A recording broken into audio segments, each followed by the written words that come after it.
Welcome to EWTN News live coverage of Pope Francis in the United States, a very important day ahead. I'm Raymond Arroyo. In a few moments, we'll bring you Pope Francis's historic address to a joint session of the U.S. Congress. He will be the first pontiff in history to make such an address, and you can imagine the anticipation. Capitol Hill is buzzing. I was just there. Joining us in covering the Pope's entire visit and this important moment today is our papal posse.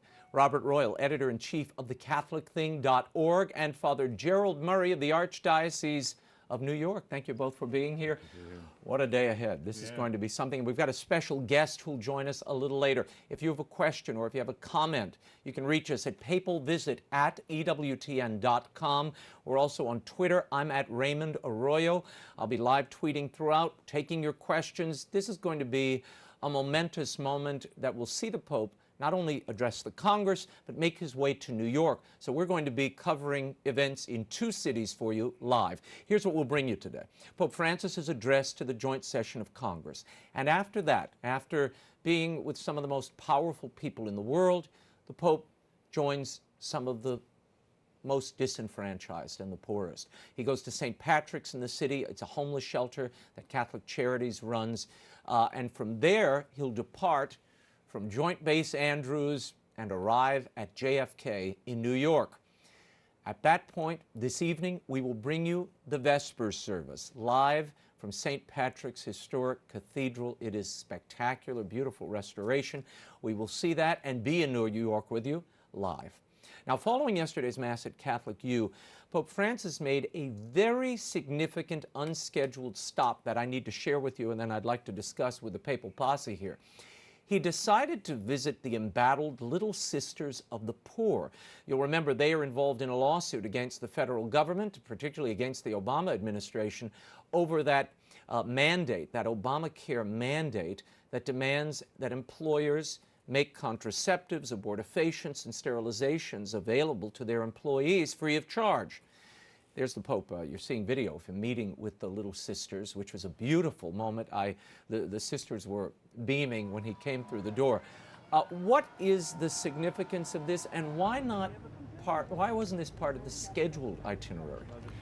Yeah, that's a very interesting question, because clearly for many American Catholics there's great nervousness about this infringement on what we regard as our religious liberty, our right to practice our faith the way in public, the way we think it ought to be practiced. As we've noticed many times, though, this Pope is not somebody who likes direct confrontation. This is a very, very hot button issue right now. He would have really had to take on the administration directly to do this. But I personally wish he had. I think it would have made a statement that would have given people a fuller sense of actually who he is, because he is a believer in defending life from conception to natural death. He is a believer in marriage. He is a believer in forcefully asserting religious liberty. And all that has tended to be downplayed or overlooked by the press, and I think a lot of Catholics are nervous as a result. But he's there, and it's too bad. No, this was a beautiful meeting. I mean, and it was obviously something he wanted to do. He did it right after the Mass. But again, the fact that it's sort of hidden away, you know, it's sort of as if someone says, I love my family, I love my kids, but you never show a picture of them, you never take them in public, but you do see them in private. That's lovely. But it doesn't quite make the same statement of affection or support. Well, I'll say the contrast is pretty striking. He goes from on the White House lawn talking to President Obama. President Obama says Americans love religious liberty. Meanwhile, his administration is fighting in the lower courts and eventually in the Supreme Court to try and force a group of nuns to pay for contraceptive pills, abortifacient pills, and sterilizations. If there's anything more outrageous, I can't imagine it. The nuns, I applaud. They're a great group of nuns, and they've held tight. They're not caving in. Now, why the Obama administration insists on doing this is beyond me. It has to be an ideological commitment, but also a latent hostility to religious claims that they don't like. The fact that Pope went there, I'm very happy. I agree. It would have been nice if it had been on the schedule. But even if it wasn't on the schedule, he did it. It's in the record, and it's quite clear.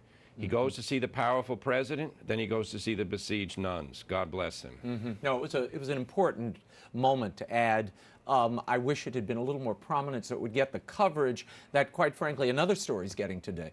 Much was made, and if you watched any of the media coverage so far, there was a little girl who broke through the barricades. We actually covered it live when it was happening. And it was a beautiful moment in one respect, a child's being brought forward. But it is interesting that given the barricades and the hyper security in this town, Secret Service running the show, people aren't just allowed to run over barricades and escape through the Praetorian Guard of the Secret Service and the Vatican police. Yet this little girl somehow manages to do it. There she is. You see her with the T-shirt. They sort of stop her initially, but then they pick her up and bring her forward. Now, she is little 5-year-old Celia Cruz, Sophia Cruz, I'm thinking of the singer, Sophia Cruz, who according to reports was born in the U.S. to Mexican parents and traveled to D.C. as part of a group from Our Lady of the Angels in Los Angeles, or Our Lady of Los Angeles Parish in California.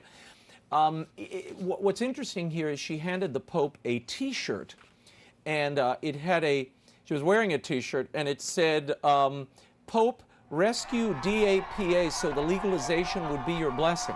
DAPA, of course, is the Deferred Action for Parents of Americans and Lawful Permanent Residents. So this was a kind of clearly political message using this child, and suddenly the letter that she gave the Pope, a little hand-drawn letter, that every news network had a copy of it. How did this happen? If she gave it to the Pope, how did they all get a copy of it? It's all very peculiar. You're getting cynical in your old age. No, I'm getting factual in my old age. There was a time when I'd say, oh, wasn't that nice? Now I go, something's happening here. There's clear orchestration of some kind. I don't know if many people who are here as illegals fly from California to Washington easily, end up in a crowd and get picked up out of a crowd as no one else does. So somebody did this deliberately, and I think it's probably the White House, which is, we have to recognize, as we were talking about this infringement on religious liberty, this White House could make accommodations for the Catholic Church. It's not that hard to allow people in their own organizations and in their private lives to do things that the government doesn't necessarily approve of, but it accommodates them. Mm-hmm. So we see the manipulation and a direct ideological effort there. And I think, without being cynical, the only rational explanation for this is that somebody, and probably the White House, orchestrated it. Mm-hmm. And again, it underscores both the president's immigration reform advocacy, and the Pope has been very supportive of some type of immigration and a more open policy that would allow people to come and would allow families to stay together. But again, this is a policy discussion. And I think a lot of people, I've been talking to a lot of representatives over the last few days on the Capitol, on the Hill, they're really concerned about the specificity of the Pope's message. Do you think we'll hear some of that today, or do you think we're going to get kind of a overarching moral framework from which these legislators can shape the policy for the nation? Well, I hope we get the second, but, following the Pope carefully as we all do, we know that he likes to get into specific proposals when it comes to certain things, and he's not hesitant and shy to do that. And that gets into the whole discussion, do we have to follow the Pope on a particular legal provision that he's in favor of? We'll talk about that later. Yeah, I just want to, whilst we talk, I want to show you some footage here. This is externals of the Capitol. This is the facing the National Mall, and you see the crowd gathered, the reflecting pool and the Washington Monument in the distance. Another gorgeous day for the Pope. Just a spectacular view. This is sort of from the speaker's window, I think. And as you look down, you can see thousands and thousands of people gathered. Every member of Congress got 50 tickets for these seats. They're going to broadcast the Pope's speech on Jumbotron outside. As you can imagine, there are so many people who wanted to see him, but the gallery can only accommodate so many people. So the rules internally were you could have one guest, each member could have one guest in the chamber itself. Here's the papal caravan, the motorcade, making its way to the Congress.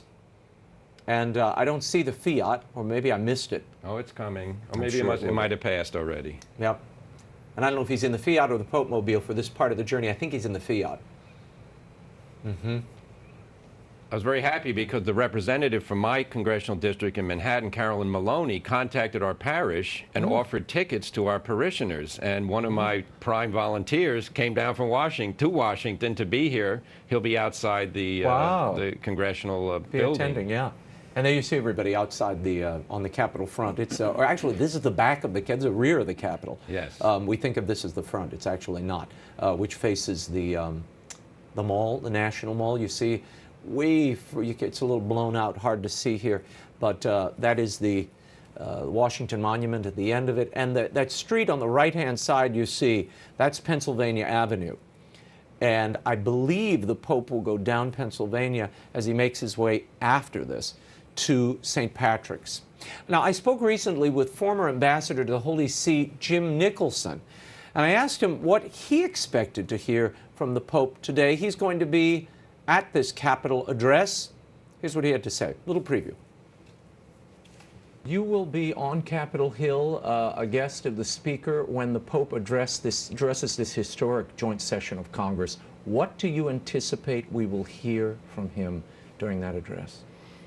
Well, I'm sure we'll hear about taking care of the poor of the world, immigration, and the environment, probably global climate change. I hope also that we will hear an expression from the Holy Father about our country and how generous this country is. Not just to the Vatican, and American Catholics are the most generous of anybody in the world, but how generous we've been to the world with our material resources and our human resources. The Democrats I talked to on the Hill are very excited about this visit. They see a political opening and they believe the Pope will create new political ground for them.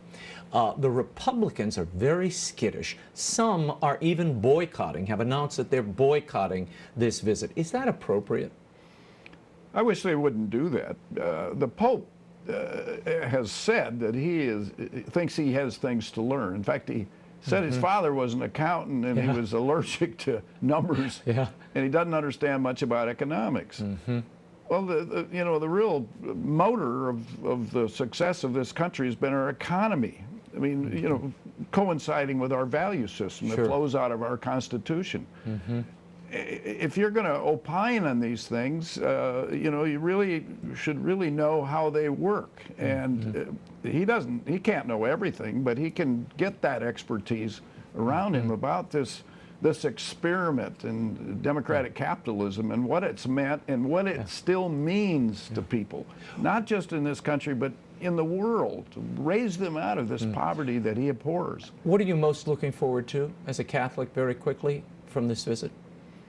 Well, I'm looking forward very much to being in the Speaker's box for that historic address to Congress, which no Pope has ever done before, and I'm looking forward to the Mass. I've been to many papal Masses, but as a Catholic, it's another opportunity to enjoy the sacrament with the head of our church. The Holy Father. Ambassador Nicholson, thank you for being here, for your candor. Thanks for having me. And we are getting first video of the papal fiat making its way onto the Capitol grounds. There he is. He's arrived at the Capitol. Pope Francis making his way up from the nunciature and seems to be pretty close to schedule. Now, let me tell you what's going to happen here. The Pope will step out. He's going to be greeted by the Speaker, and then he and Speaker Boehner, John Boehner, the Speaker of the House, will make his way, or their way, to a private meeting. They're going to meet privately for about a half hour. Then he will come out and have this joint session. And of course, the people who are attending are going to be the power brokers of Washington, Supreme Court justices, senators, congressmen. You've got a lot of donors to these various parties in attendance. It's going to be quite an affair. Now, I had a full breakdown of the agenda. I'm going to call this up because I have it here. No, I have a full step-by-step that was sent to me earlier today, and I want to give that to you. Oh, yeah. The first thing that'll happen, as I said, they'll go in. Boehner will welcome the Pope which we'll see in seconds. Then, following that private meeting, there's the joint meeting of Congress. And the Vice President, as well as Speaker Boehner, will read the names of the Escort Committee. That is a bipartisan group of members and senators who are going to escort the Pope into the chamber. Now, the Sergeant at Arms, you'll know, every time someone enters the chamber, he announces who they are. So if it's, you know, Queen Elizabeth, it's Queen Elizabeth of England, they announce her. The announcement for the Pope will be, Mr. Speaker, the Pope of the Holy See, which is kind of an awkward formulation, but there it is.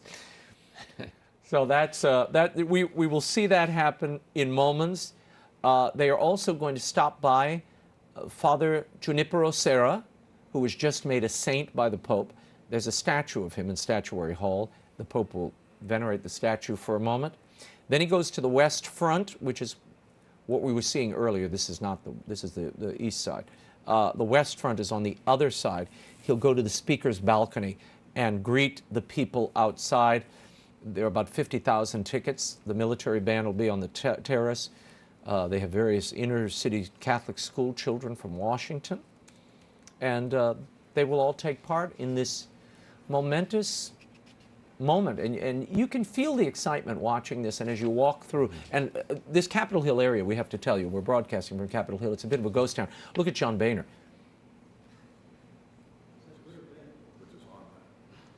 He looks a little nervous. I don't know if you can see this, but we're getting early. There you go. We're getting an early video. The Speaker's kind of pacing and nervously as he awaits the Pope's arrival. For Speaker Boehner, this is a 20-year quest finally realized. He invited several popes to come here. All of them turned him down. And then Pope Francis accepted. Now, I will tell you, having spoken to a number of members over the last few days, weeks, there is some criticism of Speaker Boehner for this invitation because some of them felt he should really be extending a congressional gold medal to the Pope, and that would have been sufficient. But to draft the Pope into a joint session, a joint meeting rather, that puts a layer of politics atop the papal visit that some are uncomfortable with, in addition to which nobody knows, including us, what he's going to say. And so the setup here could be a ruinous one for Republicans, and some of them are speaking in those terms. Of course, this could cut the other way. There could be a lot of unhappy Democrats after this, too, should he speak about life and marriage and the issues that the president and the Democratic Party disagree with the Pope on. Now, and I see some of you are sending messages, and they're saying, you know, please focus on the spirituality. This is, we have to say, this is not a spiritual occasion now. The Pope is coming, and that gives it a moral tenor, but it is not, at essence, a spiritual talk. He comes as the head of state, correct? He comes as the head of state, but remember, he's the Pope. He's the Roman Catholic Church's head. Being head of state is a minor detail in reality compared to the job he really has. But I think underlaying it, and it's true, he's not here for a prayer meeting. No. But wherever the Pope goes, he brings Christ and his church with him as the representative, the vicar of Christ. So where Peter goes. Yes. And why does Congress want to hear from the Pope? Precisely because they know that his message is important and will help this country. So I think that there's more to it. But, as you say, this is a political forum he's entering into, and that really is going to dominate, I think, the discussion. Yeah. And you see, this is the Speaker rather nervously, I think, waiting. In his, this looks to me like his private office. And here comes the Holy Father, making his way in to Speaker Boehner.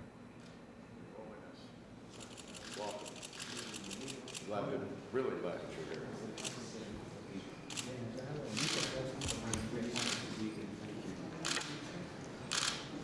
Pope seems to be speaking English there with him. I couldn't hear what he said. What No, did he I couldn't say? either.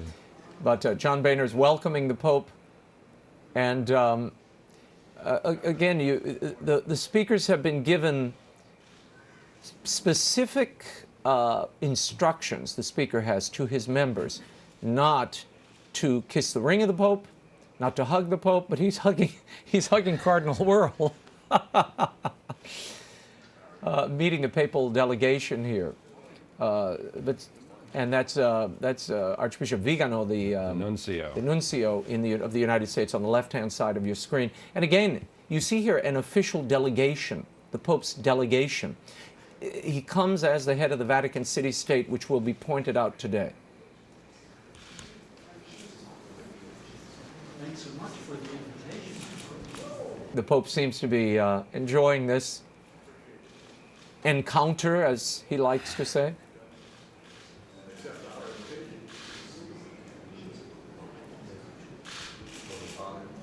Speaker John Boehner seems a bit nervous. He's a little bit like a schoolboy meeting the Pope. You see him. Like he got called in to see the principal. Yeah, the principal's office. He's kind of fidgeting a little bit. And Well, if you're not nervous in front of the Pope, you're not paying attention. yes, But now, surely he's met him before in Rome. I'm not sure. I'm not sure. Still, to bring the Roman pontiff into your office at Congress as the Speaker of the House is no small thing. Is I'm it? surprised he didn't go and greet the Pope down by his vehicle and escort him up. It's very interesting the way they brought the Pope up to him, to the office. And the translator, of course, in between is sort of... They're enjoying a good laugh. Boehner said, "I'm really glad you're here."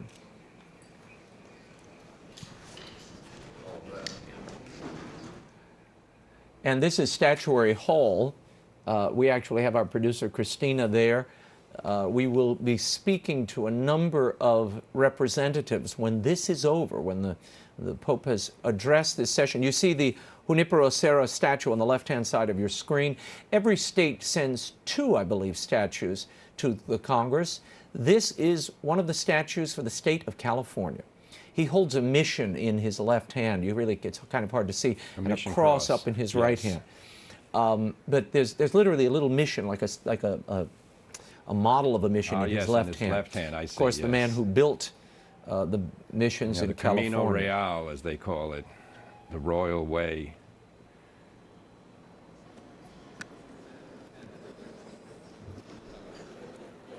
Congressmen are going to join us a little later, I guess, from the Cannon Rotunda. I thought we were going to be, they were going to be in Statuary Hall, but there won't be. But the Pope will go to that room that you saw, which is Statuary Hall, and venerate the statue of Junipero Serra. What a beautiful thing. The Pope canonizes the saint, and then he's able to go see the statue of that saint, who has national significance, and particularly as one of the founding fathers of California. And Not without controversy. We've had recent controversy over the fact that, first of all, that there's a Catholic monk who's in the Statuary Hall, but also because of, as we heard a bit yesterday, there has been some controversy over his involvement in the missions in California and what that may have meant for the native peoples. The balance of the evidence seems to me to be absolutely indisputable that he was a force for good in a very difficult circumstance when you have Spanish soldiers who are not necessarily the most culturally sensitive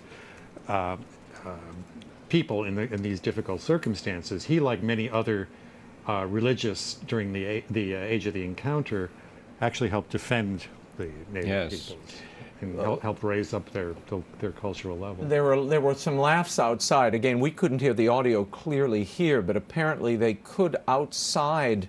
The folks who we're seeing now in our screens looking at the jumbotrons. The Pope told Speaker Boehner that his tie is the color of hope. It's green. And there was some laughter outside. So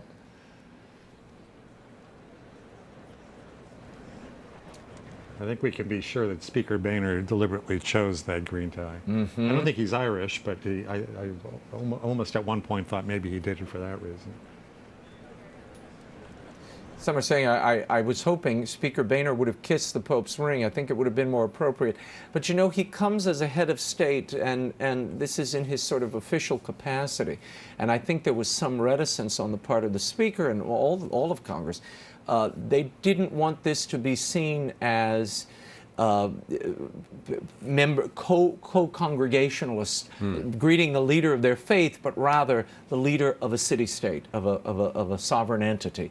And so, remember, the Dalai Lama doesn't come and speak to joint meetings of Congress. The head of the Episcopal Communion hasn't come and addressed the joint. It really is reserved for heads of state. And I think the Speaker wanted to really underscore that this is a pope, yes. He has the role, his primary role. Oh, there's Mother Agnes and the Sisters of Life who are in attendance outside. And you see folks waving really excitedly out on the west front of the Capitol.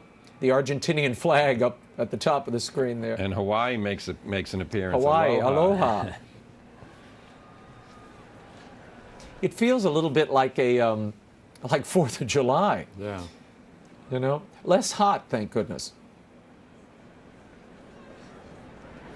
We're going to have to repeat probably during the course of the day and tomorrow that these events that we're facing are really more secular in nature. When the Pope is here in Congress, when he's at the UN, he himself adopts a slightly different role than he might elsewhere. And it's entirely appropriate for him to come and speak in the kind of terms that these large secular institutions are ready to hear. And it's a reminder, seeing all these people out here and the interest that America is a profoundly religious country. We should never forget that. When we talk about Junipero Serra, religion is one of the primary reasons people came from Europe to the New World. And to experience their own religious freedom, and then to bring Christianity to the native people here. And this sight of so many people wanting to see the Pope when he comes out to greet them at some point, it's a real sign of affection that people have for the Pope and for religion. And that's why I'm so happy he went to see the Little Sisters of the Poor. Yes. If there's any group of nuns that's gotten good publicity in the last year, it's those wonderful sisters. You know, I have, in New Orleans, I knew them and would occasionally go to the house there that they ran in New Orleans. After Katrina, it went down. They didn't, I don't even know if they returned to the area. But their house was here in Washington, is right next to where we used to broadcast the world over. And they are an incredible order. I mean, if there was ever an order that exemplified the full lived religious experience, they're devout, they wear their habits, they're reverent.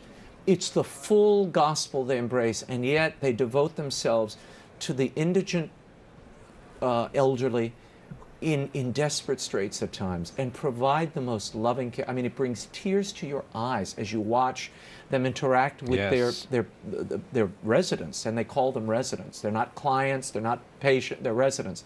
And they provide them with nursing care, but it's the tenderness, sitting and talking with them, singing with them.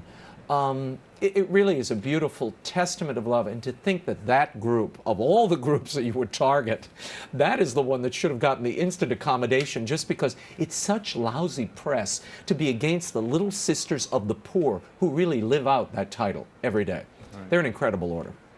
Yeah, and it's one aspect of the Catholic Church in the United States that many people don't, even many Catholics are not aware of.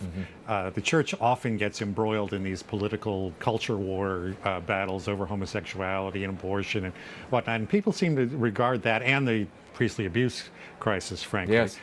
They seem to regard that as the full definition of what the Church does in the United States. Well, the Church probably educates 2 million students who would otherwise have to be paid for in public schools. It runs an extensive hospital system. It's just a remarkable fact that in this highly Protestantized and increasingly agnostic and atheistic country, the Church is an enormously powerful institution. It does all sorts of other things besides engage in political battles. And maybe the Holy Father, in a way, represents a face of the Church that you know, in the past, popes were, there was a lot of anti-Catholicism, and popes were thought of as somehow foreign potentates, in a way. The modern papacy is something quite different. Yeah, just to some a little historical perspective. Austin Ivory, the biographer of the Pope, Pope Francis, who's been on our show before, he just tweeted something out that's very interesting. Just his background, the political Bergoglio, the political Pope. And again, yes, there is a spiritual element to this event, no doubt, and to this moment of the visit. But it is primarily the Pope encountering, dialoguing, if you will, with the legislative leaders of the United States. That's the purpose of this meeting. And though it will have a spiritual element, my expectation is there will be pointed policy elements to it as well. At least that's what I was told before we came on air. As a teenager, Austin Ivory, his biographer, writes, as a teenager, Jorge Bergoglio felt torn between his vocation to the priesthood and to politics. He used to hang out in political clubs in Argentina. As a Jesuit, he was chaplain to a movement of Peronist activists calling for Perón's return. As a Jesuit, he began but never finished a complex PhD about dynamics of disagreement. He says he has put it into practice ever since. It's interesting. Yeah, he studied Romano Guardini, one of the great theologians and just one of the great figures of the church in the 20th century. And Guardini had this distinction between what he called tensions and oppositions as opposed to absolute contradictions. And this Pope is actually, when he talks about encounter, that's what he's talking about. He isn't talking about not engaging people who have other points of view. It's in that tension between two points of view that something can emerge. It isn't just a clash of things that are contradictory. And we'll recall that in Argentina, the Kirchner government and he were at odds. Yes. There's an annual mass for the Independence Day of Argentina where the president and all the officials go to. And they didn't want Bergoglio saying that mass, and they stopped coming. So he's used to dealing with political figures, and certainly as Pope now for 2.5 years, he's met so many world leaders. He is at home by experience, and certainly I think we're going to see that when he speaks to the Congress. Now, this is Speaker Boehner. This is Mitch McConnell, the majority leader, and Harry Reid, the minority leader in the Senate, making their way cross chambers, it appears, toward the House, where I believe that's where everyone will be seated, in the House of Representatives. It, of course, is the biggest chamber in the Capitol, which is where you always see the State of the Union addresses. And whenever major heads of state, Bibi Netanyahu was recently invited, and he addressed everyone in that chamber, in the House chamber. We're getting wonderful tweets from you all, and thank you for those. My non-Catholic friends love your Pope coverage and say it's much better than other networks for understanding by non-Catholics. Thank your papal posse. I shall. Raymond, you're very good at presenting the Catholic faith to a wide audience, and I'm glad that you invited Bob and I to help. It's a privilege, I think, from the point of view as a Catholic priest, to be able to tell people of all faiths Catholicism can be understood and properly respected, because we're not hiding anything. We want to make it known and understood. No, and to put this in context, I vowed when we started this coverage that we were not going to live in fantasy land and pretend some other story was happening when a major narrative arc was already in play. We were not going to shy away from even the more difficult issues that might arise in the course of this visit. And I wanted people to see this Pope and understand his message from inside. And you really can only do that through a Catholic lens.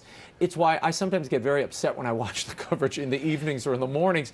I sometimes will pop up on other shows because it helps to clarify. I know you all both have been doing this throughout the week as well. It's important to clarify because there is so much misunderstanding and confusion out there. And the Pope is not only, this Pope particularly, it reminds me of the early days of John Paul II. At this moment in his pontificate, he is more than the leader of the Roman Catholic Church. He is an international celebrity. And at times, those dual understandings of him come into conflict, or they begin to confuse each other and conflate.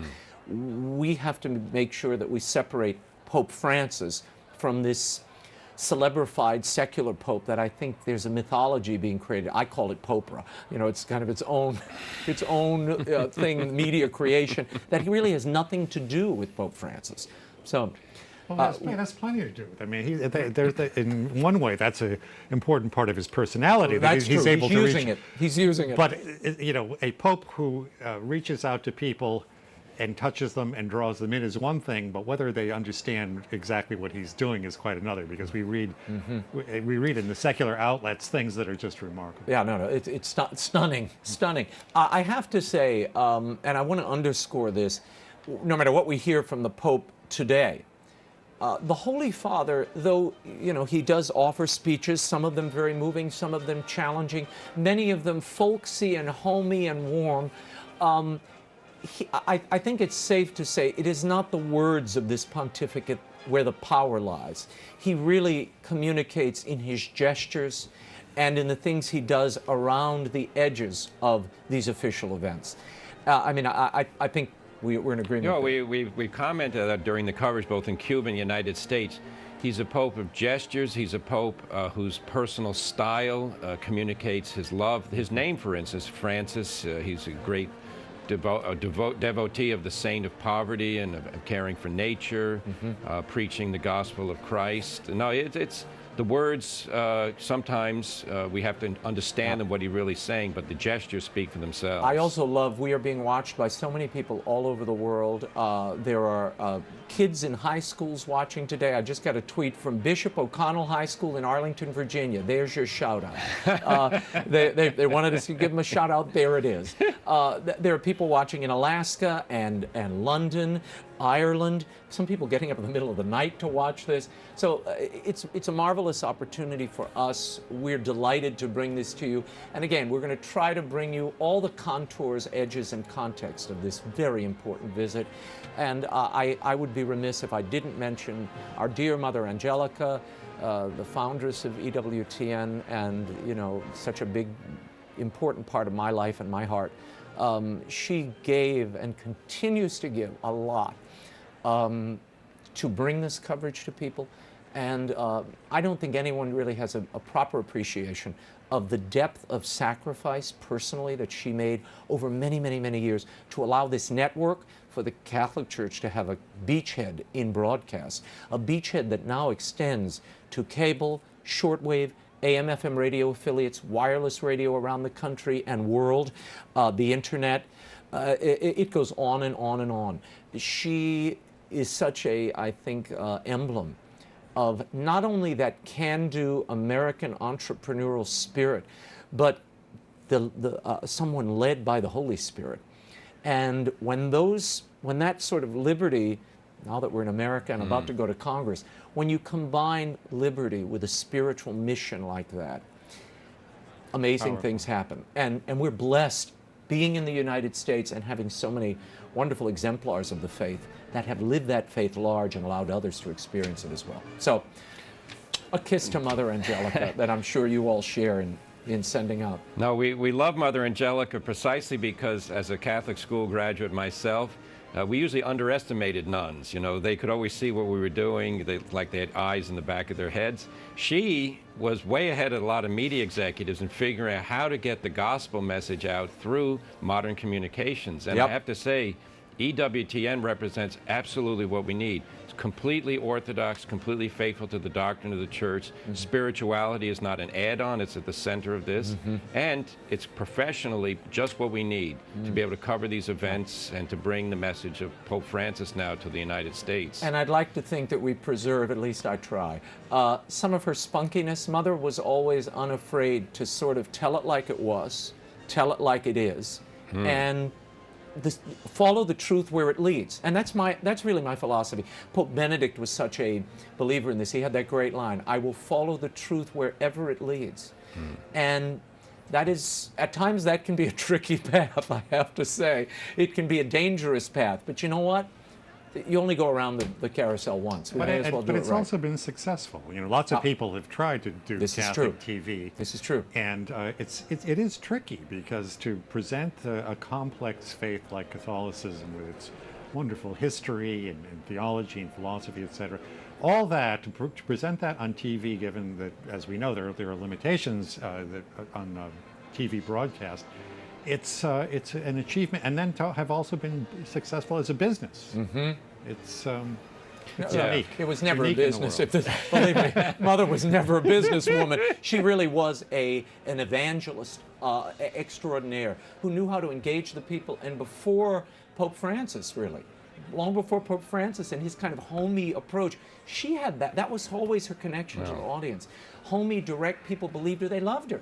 And even when she told hard truths. No, that's one thing exactly what I was just about to say. She could sit there talking to the audience, to the guests, get people laughing, scold them, tell them things they didn't want to hear. That's what a mama does. Doesn't she? Smack, Absolutely. love. Absolutely. Smack, love. I miss the smacks, actually. Well, I mean, literally. should we give you one And if we remember- need no, to? I'm not from you. Okay, I all only right. allow nuns to hit. Watching from St. Malachy's College in Belfast, Ireland. We'll give them a shout out. De La Salle Christian Brothers in North America are watching, the novices. Oh my gosh, now they're all coming in. Niagara Catholic School, the St. Thomas University. There are too many. I can't read them all. We could just read them all Yeah, all day. the St. Rita School in Rockford. I feel like I'm on the Jerry Lewis It sounds like telephone high now. school football Saturday, too. Timpani roll in a minute. We are awaiting the start, having a good time doing it, but we're awaiting the start of a very festive occasion, as you see from these images, people waiting on the west front of the Capitol. In moments, the Holy Father will address a joint meeting of Congress. That means the Senate and the House will come together and convene in the House of Representatives chambers. You see some of the representatives making their way with the staff down the hallway here. There's Speaker Boehner, members Biden. of That was the Vice President. Yes, this is the leader. This is the escort.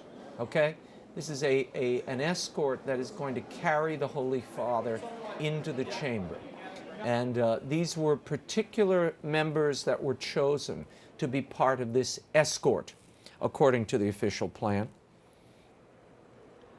The Vice President and Speaker Boehner will read the names of that escort committee, basically a bipartisan group of members and senators, and they're going to walk into the chamber with the Pope. This looks like they are taking form here, the escort committee.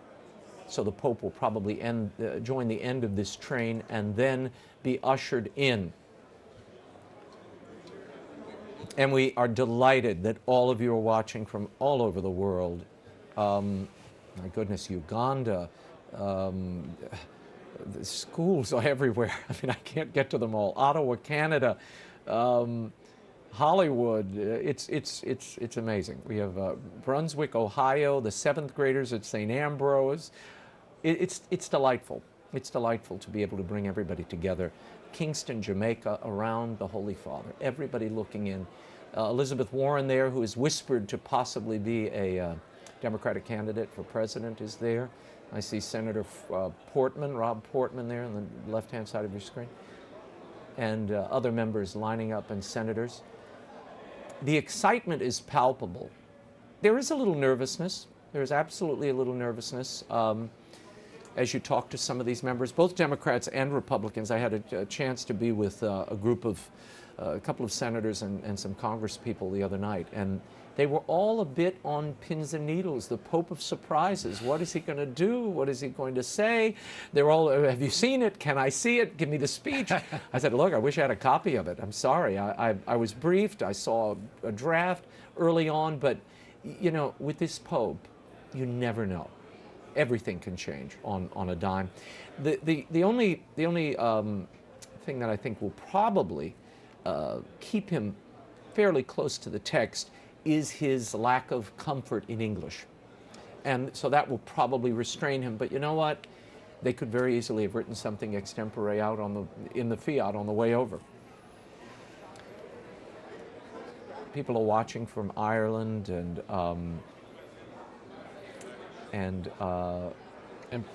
go ahead. If I could jump in there, that's one thing that I'm glad EWTN broadcasts to the world, because it reminds people the image of America that's had in some countries is simply an economic or a military power. But truly this is, and I mean it sincerely, it's a country where religion is not deprecated. It's taken seriously. It's part of our constitutional order. It's part of our culture, our civic approach to life. We respect religious people. Religious leaders are looked upon as people who can share knowledge and wisdom. That's all to the good, because it's a society in which God is not absent, and people who love and serve God are not treated as problems. And too many places in the world, that's exactly what's happened. Yeah, all of us have been doing interviews with foreign outlets as well, and one of the things that I'm constantly surprised at is they assume that human rights should hem in religion. It's sort of like the Obama administration view. They assume that human rights are something that is primary and religion is something that could be divisive. Our view in the United States, and I always tell them this, is that religion is our first freedom. That it is precisely because our rights come to us from the Creator that we in America believe that we have these other things that need to be protected by government. But religion is primary. It's primary. It's our one of the first rights. Our first Our right. first freedom. Yes. Thad Cochran, the white-haired senator there in the middle of your screen. Other Congress people, it's harder to see in the shadows. I saw David Vitter there a moment ago. I saw Senator Gillibrand from New York, my senator. And so all the senators are lining up. There is Vice President Joe Biden, Barbara Mikulski, the diminutive senator from Maryland, behind him. As they enter, the House members are already in place. I guess the Senate is now being ushered in. And we should see some Supreme Court justices and others in attendance. Now, I did see a report that some of the Supreme Court justices would not be attending. I don't know if that's a boycott or not, but they are not going to be in attendance. Some are saying, well, our justice is boycotting. I don't know if it's a boycott, but I know some aren't attending. I know Alito and Thomas and Scalia will not be in attendance. I don't know who else will be attending. It's interesting because there are three of the Catholics on the Supreme Court. Correct. We have to remember, business does go on even when the Holy Father is in town. That's true, and this is you know, it goes on. They're hearing cases, and so I don't know if they could get away or not. Okay, I'm only doing a few more shout-outs because otherwise we'll be here all day. But I do want to Jennings, Louisiana, at Our Lady of Immaculate Catholic School. Will come to order. They're convening the House. Thank you all for watching those. The joint meeting will come to order. Marco Rubio, senator running for president. Of the committee on the part of the House to escort Pope Francis into the chamber. The gentleman from California, Mr. McCarthy. The gentleman from Louisiana, Mr. Scalise. The gentlewoman from Washington. They're all in place. The gentleman from Oregon, Mr. Walden. The gentleman from Indiana, Mr. Messer. The gentlewoman from North Carolina, Ms. Fox. Gentlewoman from Kansas, Ms. Jenkins. Gentlewoman from California, Ms. Pelosi. Gentleman from Maryland, Mr. Hoyer. Gentleman from South Carolina, Mr. Clyburn. The gentleman from California, Mr. Becerra. The gentleman from New York, Mr. Crowley. The gentlewoman from Connecticut, Ms. DeLauro. And the gentleman from New Mexico, Mr. Lujan. That's the escort committee that they're At announcing. the direction of that body, appoints the following senators as members of the committee on the part of the Senate to escort His Holiness Pope Francis, the Holy See, into the House chamber. The senator from Kentucky, Mr. McConnell. The senator from Texas, Mr. Vice Cornyn. President Joe Biden and Senator from Speaker Utah, Boehner, Mr. side Hatch. by side, Senator from South Dakota, announcing Mr. the Thune. escort committee that Senator will from Wyoming, usher the Mr. Pope in. Barrasso. This is Senator EWTN's from live Missouri, Mr. continuing Blunt. coverage of the Pope Senator in from Congress. Mississippi, Mr. Wicker. The senator from Maine, Ms. Collins. The senator from Alaska, Ms. Murkowski. The senator from Tennessee, Mr. Corker. The senator from New Hampshire, Ms. Zayat. The senator from Nevada, Mr. Reed. The senator from Illinois, Mr. Durbin. The senator from New York, Mr. Schumer. The senator from Washington, Ms. Murray. The senator from Vermont, Mr. Leahy. The senator from Montana, Mr. Tester. The senator Who's from not on the Michigan, escort committee? excuse me, the senator Sounds like a roll call. Ms. Stabenow. The senator from Minnesota, Ms. Klobuchar. The senator from Maryland, Mr. Cardin. The senator from New Jersey, Mr. Menendez. And the senator from Maryland, Ms. Mikulski. The members of the escort committee will exit the chamber through the lobby doors. Oh, my Lord, they're going to have to take a double lobby door. That's a big escort committee. I thought it was going to be 10 people. It's like 40. It's a large cadre of Congress people and senators, a bipartisan group who will escort the Pope in. You still have members now streaming through the doors and some staff piling into the back. There's an excitement there and a little bit of nervousness, I think. Rosa DeLauro on the right-hand side of the screen, she was one of those 98 Democrats who signed a petition, a letter, supporting the Pope on climate change. Of course, she dissents from the Pope on major issues, Yeah. including life and other. Non-negotiable issues. Right. We should talk about that. There is an attempt, I think, by some to try to muddy the waters when it comes to non-negotiable Catholic teaching and doctrine and prudential judgments. Explain the difference. What are those non-negotiables, if you had to sort of check the boxes? I'll start, and Bob can continue. The non-negotiables have to do with issues that are primary significance and doctrinal surety. So thou shalt not kill. So we do not kill the unborn. We do not use euthanasia to kill the sick and the elderly. Marriage is between one man and one woman. There is no other form of marriage. Marriage doesn't exist between people of the same sex, no matter what the government says. Those are non-negotiable issues. We can't sit down and say, we'll go halfway on abortion. We can't go halfway on gay marriage. No such thing.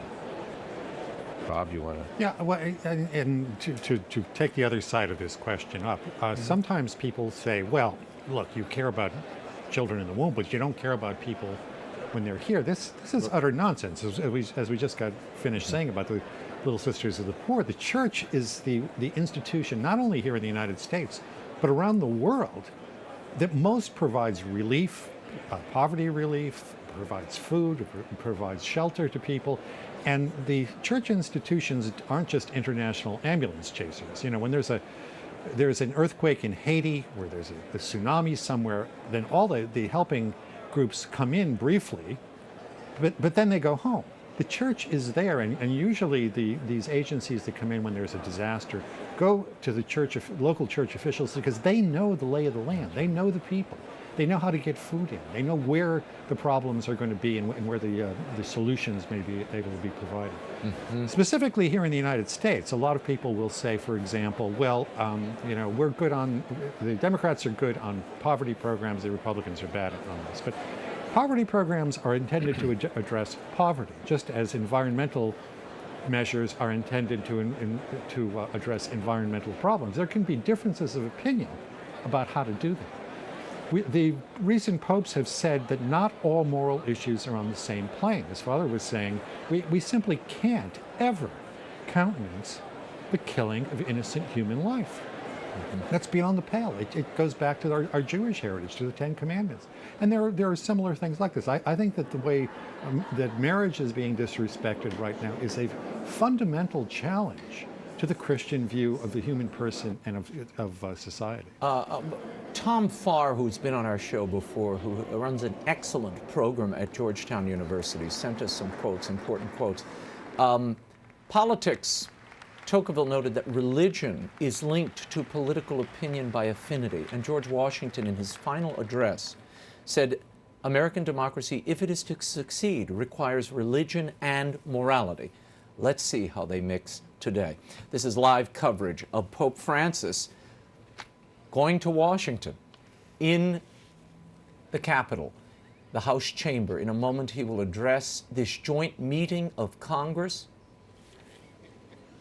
House and Senate members all gathered. You are seeing a view from the gallery. Those are all the guests in the upper ring of the chamber. Each congressman, each senator got one extra ticket. And that's the spouses mostly, but occasionally big donors, supporters, friends, they're gathered in the gallery. Of course, Speaker Boehner pulled a boatload of tickets aside, and I understand and know some of the people who are benefiting from his bounty. He grabbed a lot of those tickets and gave them away. So this is a big moment. Big moment for Speaker Boehner. He's got a lot on the line because, as I said, some in his conference were not thrilled with this papal invite, only because of the unpredictability, the political unintended consequences of what this could mean to all parties. So this is a fun event because it not only has a spiritual character, but it has a definite political edge as well. Many presidential and gubernatorial candidates are in the room who happen to be senators or congressmen. Marco Rubio, Lindsey Graham, Ted Cruz, they're all in attendance. David Vitter, who's running for governor of Louisiana. So many have decided to come and be present for this moment. The eyes of the nation and the world are on this.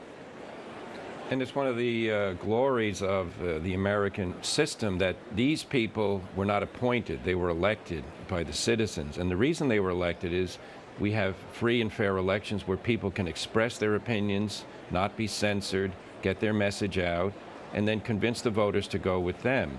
That system, among all the systems in history, seems to produce the most peaceful society and where people feel that they have a stake in government. The Pope is going to see that. Now, Washington, like any other institution, has turnover and faults and sins, but the people get to elect their representatives, and then the people express through that their fundamental right to self-govern. This is a great gift in the United States. And I'm struck by all the international viewers watching. You see the Supreme Court justices making their way in. Chief Justice and Associate Justices of the Supreme Court. John Roberts, the Chief Justice, accompanied by certain members of the court, the associate judges. I saw Anthony Kennedy, who was the deciding vote, by the way, in the marriage decision that granted marriage to same-sex couples. John Roberts in the front. There's Anthony Kennedy, two Catholics, Justice Sotomayor and Justice Ginsburg, also in attendance. So Scalia, Thomas, Alito, Breyer are not in attendance. We're missing Mr. one. Speaker, the President's Cabinet. Paul Ryan there, you can see him inside the open doors. And here's the cabinet. John Kerry, the Secretary of State, sort of leading the way. Treasury Secretary.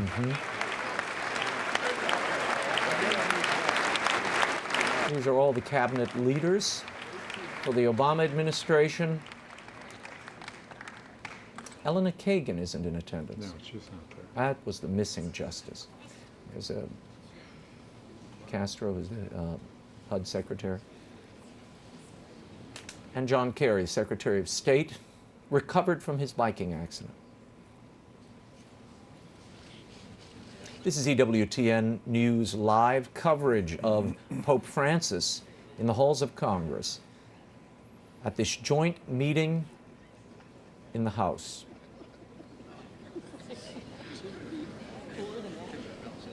John Boehner and Vice President Biden, you know, they have kind of an old school approach to this game of legislating. They're kind of old school politicians. They can clap each other on the back, disagree violently, and yet, share drinks the next day.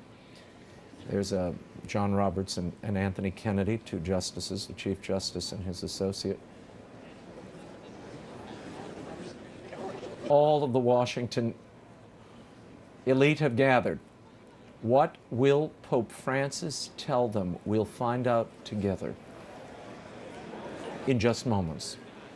For the international viewers looking in, I think this is, many of them are saying this is also a lesson to us how wonderful this is to be able to look in and see this.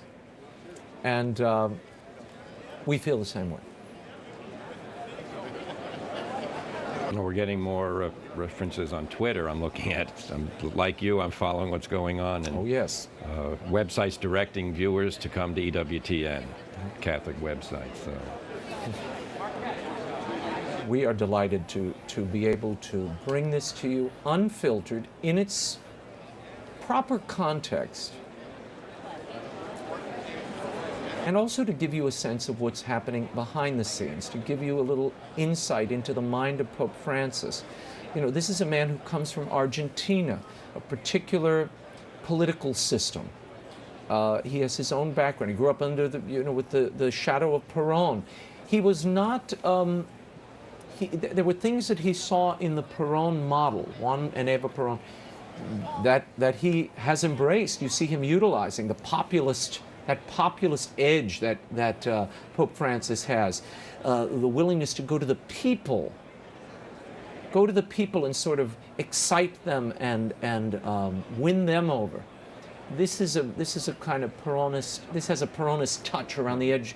Indeed, some said we should underscore, bring the soundtrack of Evita in. You know, this is, with the Rainbow Tour, which Evita took around the globe. And there's Sheila Jackson Lee, who normally stakes her spot out at the edge of the aisle so she can embrace the president when he makes his way down the State of the Union during his State of the Union entry. These members were given rules: no selfies, no fist bumps or handshakes with the Pope, do not kiss the ring, and they were asked to wear somber clothing that was appropriate, darker shades, to show respect for the Pope. John Boehner has been critical of, at times, of the dress undermining the decorum of the House, and he's called certain members out over the years.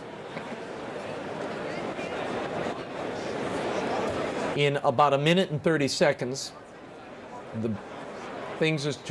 bell is to ring, and the escort committee will bring Pope Francis, the Supreme Pontiff of the Catholic Church, into the House chamber. Thinking just how remarkable this is. We've only had one Catholic president. Right. No, this really is a plus milestone years. for the Catholic To Church see in the America Pope- that we're seeing here, yes? To see the Pope of Rome, or as they're calling him, the Pope of the Holy See, standing in his white cassock in this venue that we're all familiar with for other events like the State of the Union, etc. What an amazing thing for the Church, Jeff. We had no ambassador at the Holy See until Ronald Reagan's presidency. There was hostility on the part of some to having that, and that was overcome just within living memory. There's the Holy Father. You can see him in the middle of your screen behind this escort committee. In a moment, the Sergeant at Arms will announce the Holy Father's arrival into the chamber. And here we go. This is EWTN News Live coverage. Thank you for being with us. Father Gerald Murray, Robert Royal, Raymond Arroyo, delighted to be with you. Here's the Sergeant at Arms. Mr. Speaker, the Pope of the Holy See.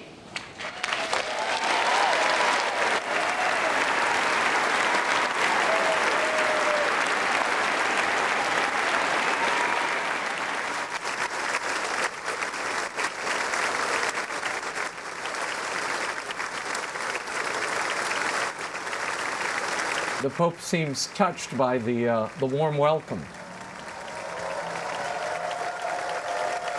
Shaking hands with John Kerry, the Secretary of State, who he's met before.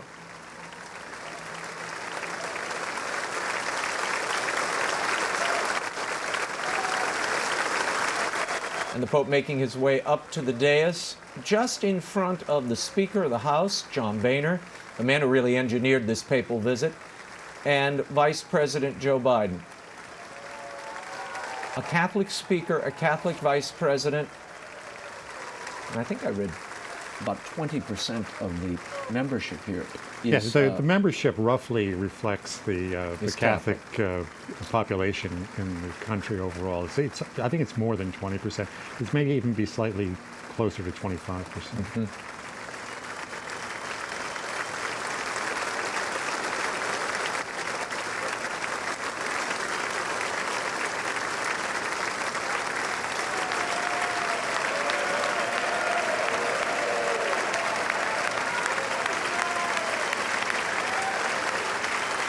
An exciting, thrilling moment for the people there, for all of us watching. We're delighted to bring this to you live. And now, Congress, the the introductions. privilege and distinct honor of presenting to you Pope Francis of the Holy See.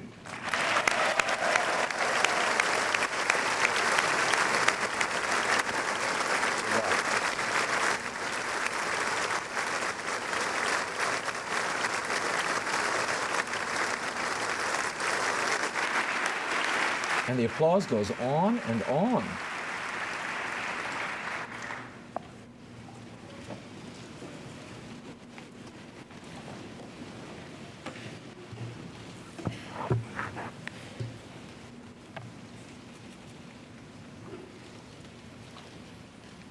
Mr. Vice President,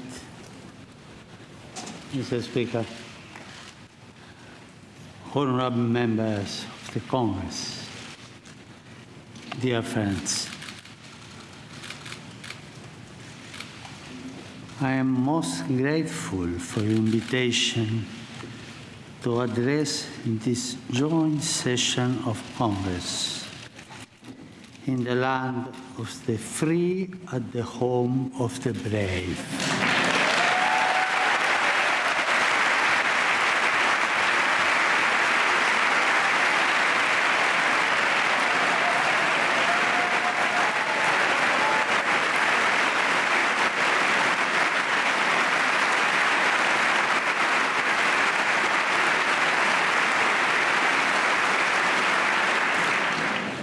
I would like to think that the reason for this is that I too am a son of this great continent from which we have all received so much and toward which we share a common responsibility. Each son or daughter of a given country has a mission, a personal and social responsibility. Your one responsibility as members of Congress is to enable this country by your legislative activity to grow as a nation. You are the face of its people. They are representatives. You are called to defend and preserve the dignity of your fellow citizens in the tireless and demanding pursuit of the common good. For this is the chief aim of all politics.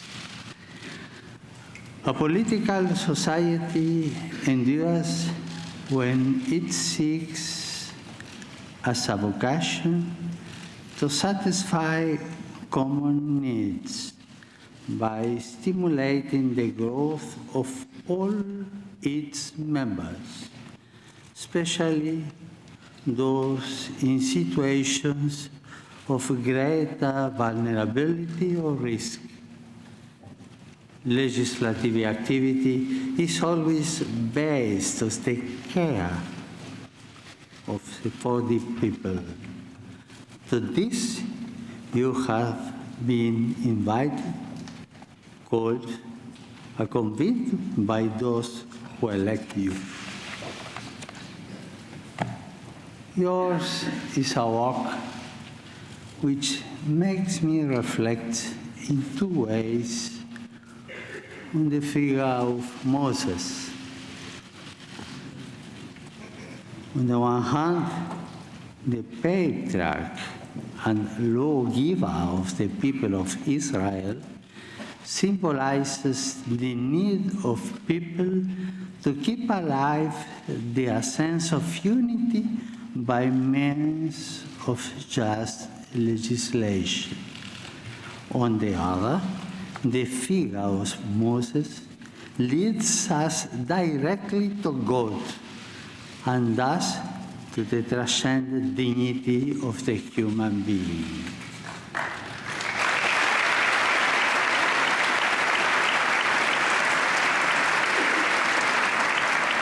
Moses provides us with a good synthesis of a work.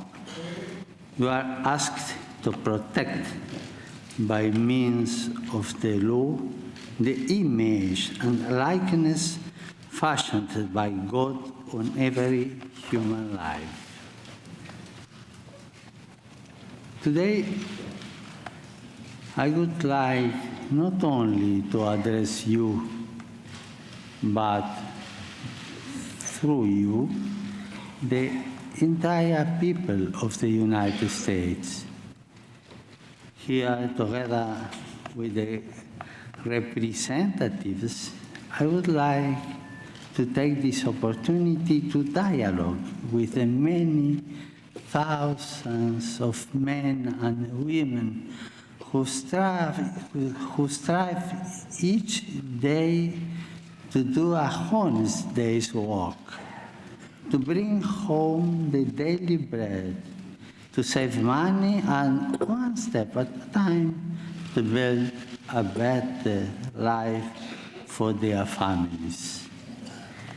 These are men and women who are not concerned simply with paying their taxes, but in their own quiet way sustain the life of society.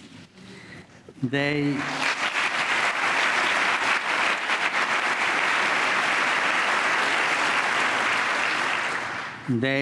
generate solidarity by their actions, and they create organizations which offer a helping hand to those most in need.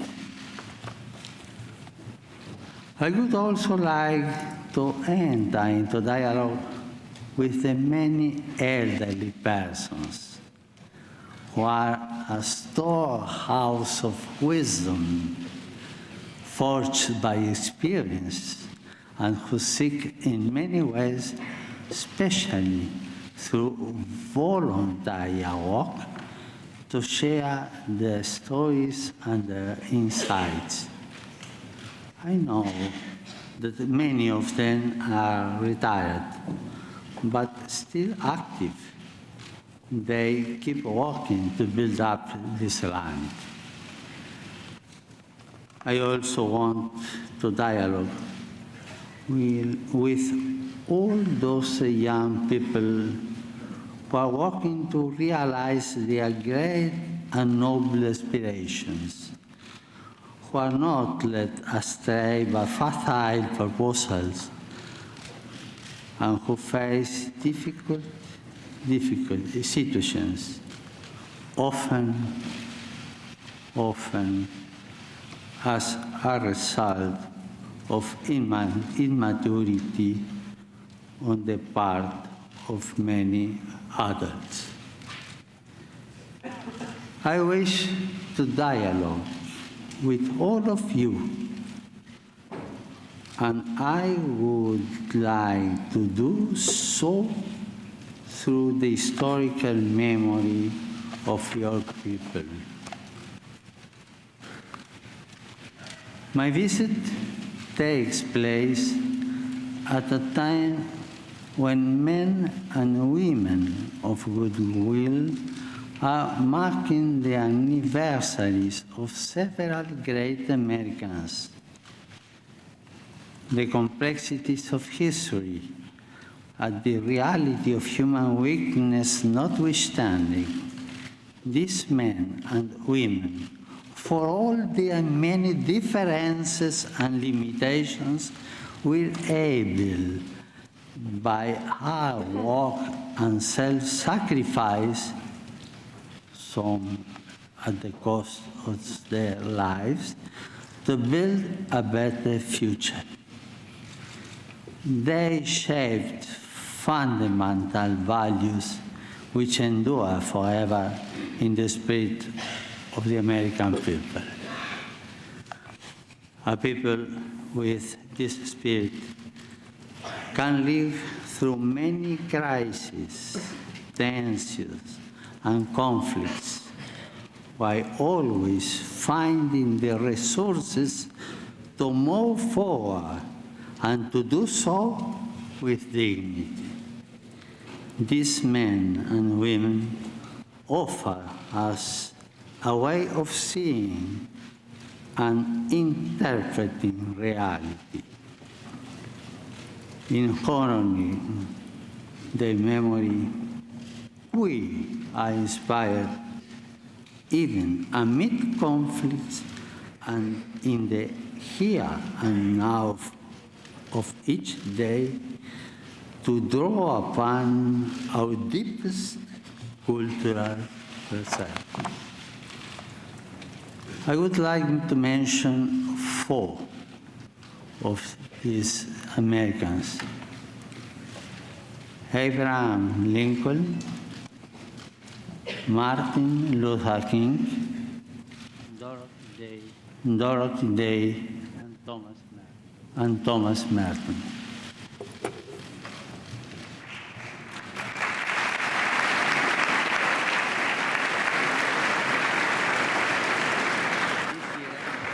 This year marks the 150th anniversary of the assassination of President Abraham Lincoln, the guardian of liberty, who labored tirelessly that this nation under God might have a new birth of freedom.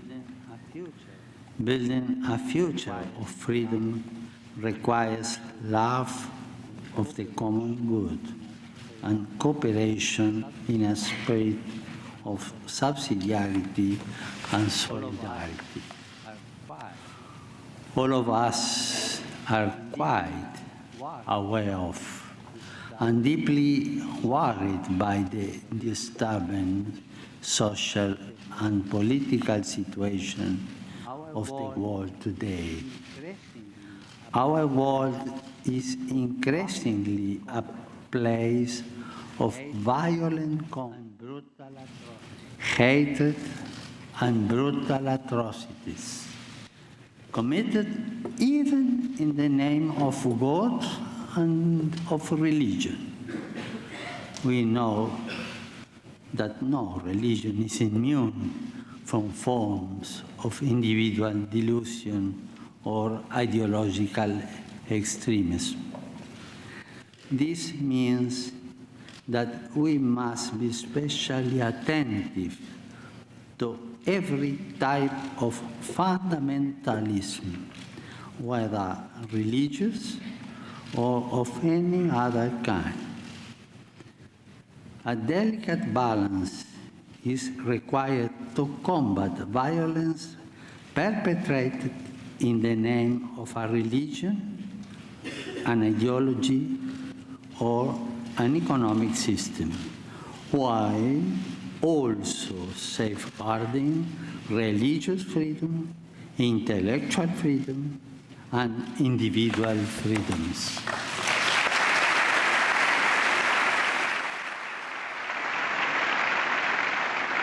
But there is another temptation which we must especially guard against.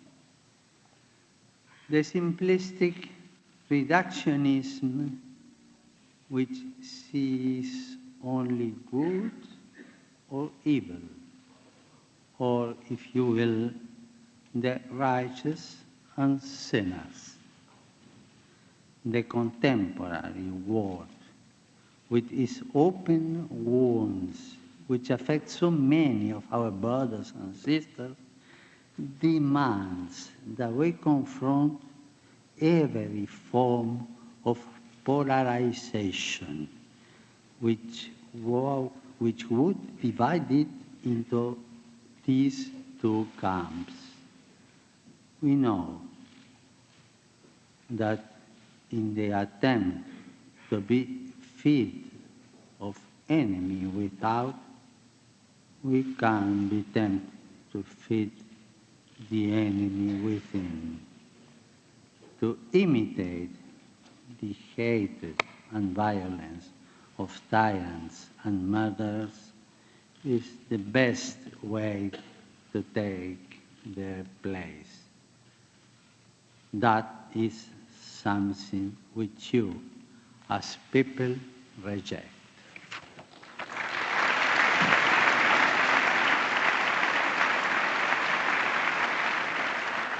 Our response must instead be one of hope and healing, of peace and justice.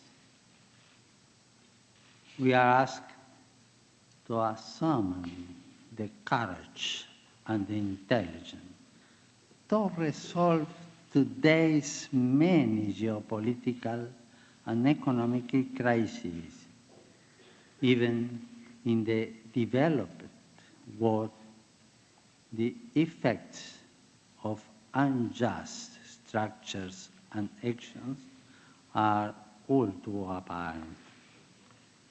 Our efforts must aim at restoring hope, righting wrongs, maintaining commitments, and thus promoting the well-being of individuals and of peoples. We must move forward together as one in a renewed spirit of fraternity and solidarity, cooperating generously for the common good.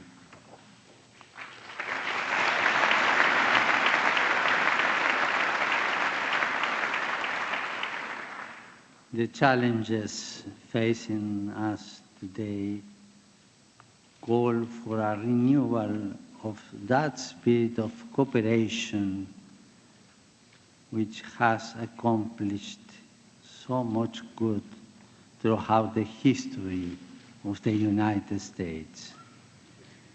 The complexity, the gravity, and the urgency of these challenges demand that we pool our resources and talents and resolve to support one another with respect for our differences and our convictions of conscience.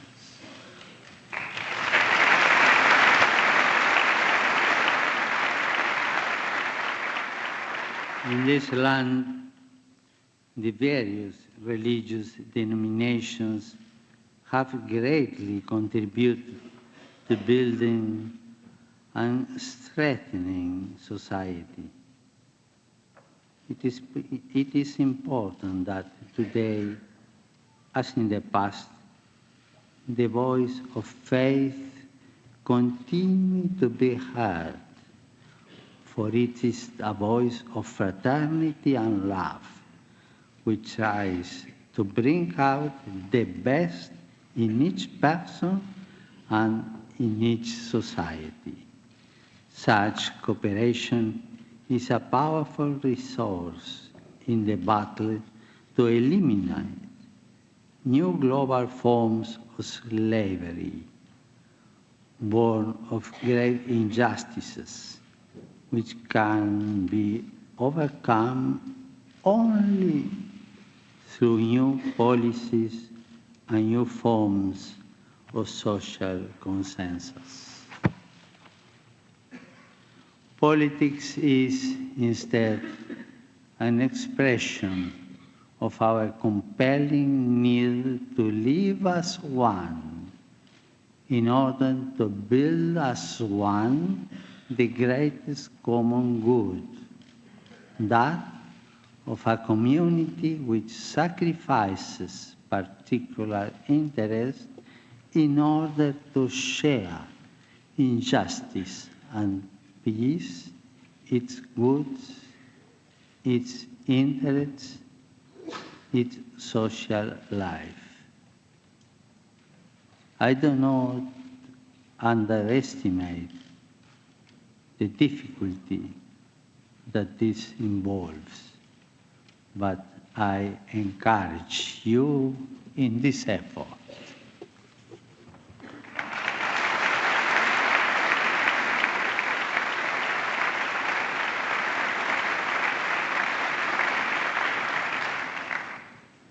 Here too, I think of the march which Martin Luther King led from Selma to Montgomery 50 years ago as part of the campaign to fulfill his dream of full civil and political rights for African Americans.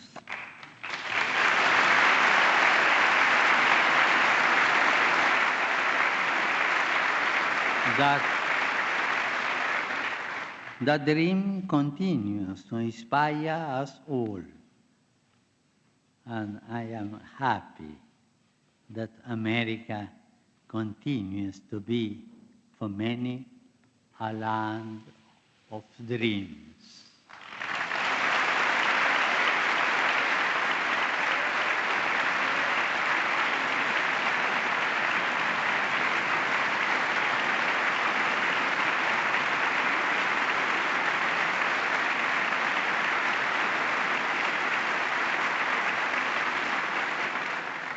Dreams which lead to action, to participation, to commitment.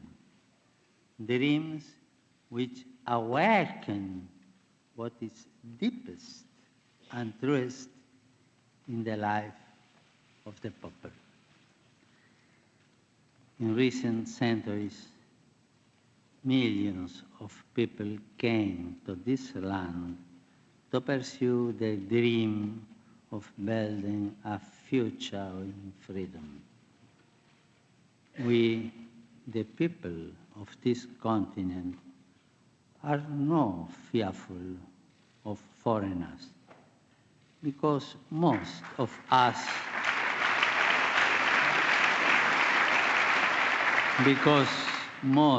us were once foreigners.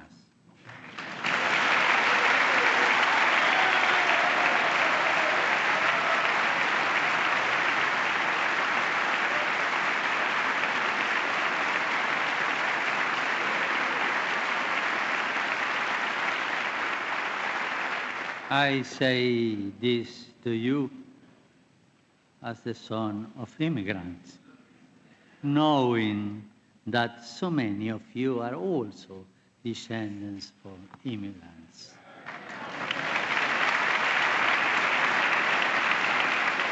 Tragically, the rights of those who were here long before us were not always respected. For those peoples and their nations, from the heart of American democracy, I wish to reaffirm my highest esteem and appreciation. Those first contacts were often turbulent and violent, but we know that it's very difficult to judge the past by the criteria of the present.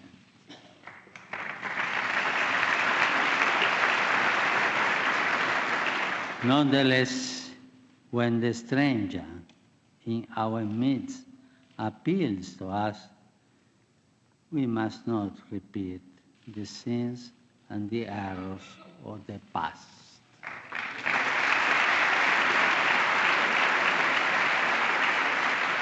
We must resolve now to live as nobly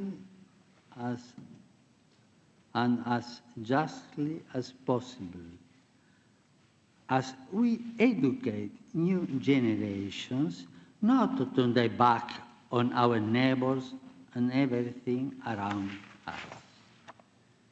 Building a nation calls us to recognize that we must constantly relate to others, rejecting a mindset of hostility in order to adopt one of reciprocal subsidiarity in a constant effort to do our best. I'm confident that we can do this. Our world is facing a refugee crisis of a magnitude known since the Second World War. This presents us with great challenges and many hard decisions. On this continent, too, thousands of persons are led to travel north in search of a better life for themselves and for their loved ones. in search of greater opportunity. It is not what we want for our own children.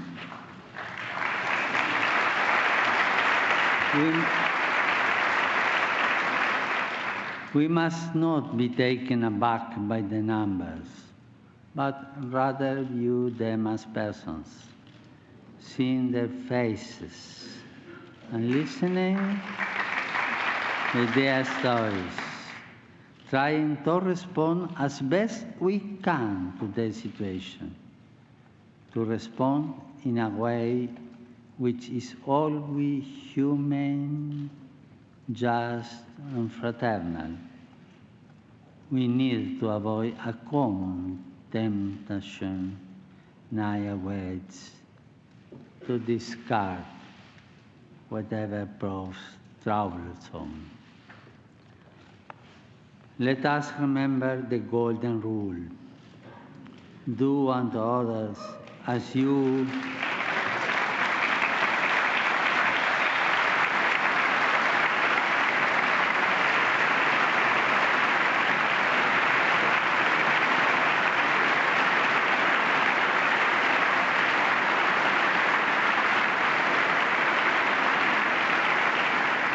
do unto others as you will have them do unto you.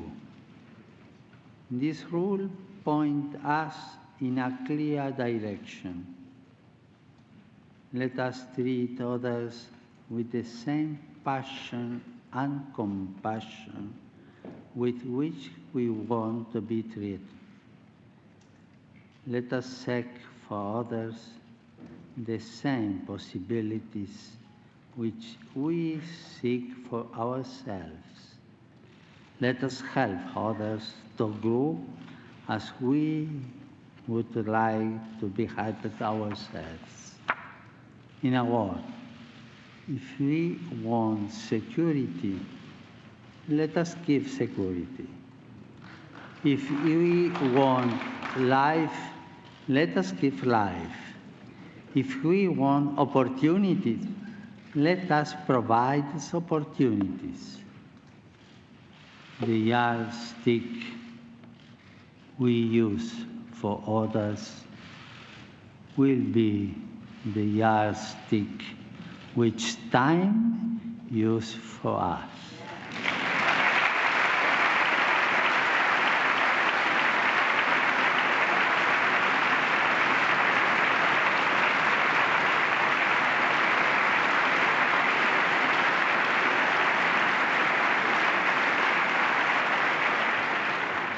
The Golden Rule also reminds us of our responsibility to protect and defend human life at every stage of its development.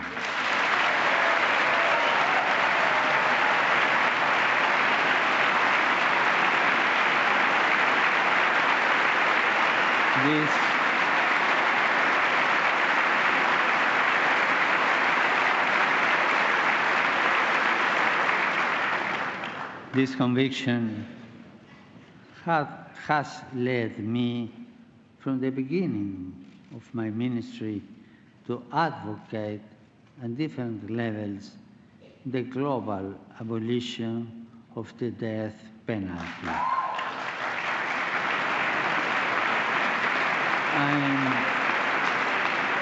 I am convinced that this way is the best, since every life is sacred. Every human person is endowed with unalienable dignity, and society can only benefit from the rehabilitation of those convicted of crimes. Recently, my brother bishops here in the United States renewed the call for the abolition of the death penalty, not only Not only do I support them, but I also offer encouragement to all those who are convinced that a just and necessary punishment must never exclude the dimension of hope and the goal of rehabilitation.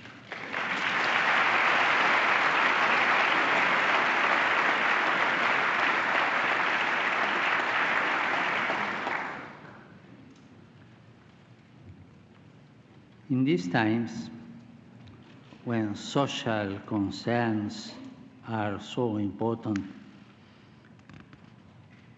I cannot fail to mention the servant of God, Dorothy Day, who founded the Catholic Worker Movement. Her social activism, her passion for justice and for the cause of the oppressed were inspired by the gospel, her faith, and the example of the saints. How much progress has been made in this area in so many parts of the world? How much has been done in these first years of the third millennium to raise people out of extreme poverty? I know that you share my conviction that much more still needs to be done, and in times of crisis and economic hardship, a spirit of global solidarity must not be lost. At the same time, I would encourage you to keep in mind all those people around us who are trapped in a cycle of poverty. They too need to be given hope. The fight against poverty and hunger must be fought constantly and on many fronts, especially in its cause. I know that many Americans today, as in the past, are working to deal with this problem. It goes without saying that part of this great effort is the creation and distribution of wealth. The right use of natural resources, the proper application of technology, and the harnessing of the spirit of enterprise are essential elements of an economy which seeks to be modern, inclusive, and sustainable.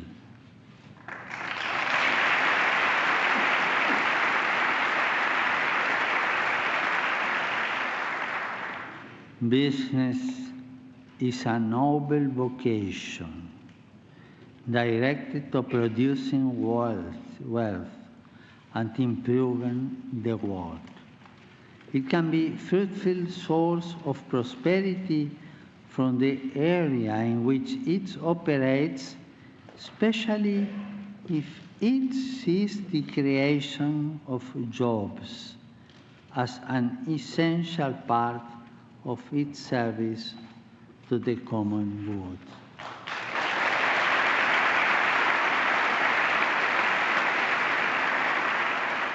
This common good also includes the earth, a central theme of the encyclical, which I recently wrote in order to enter into the dialogue with all people about our common home. We need a conversation which includes everyone, since the environmental challenge we are undergoing, and its human roots concern and affect us all.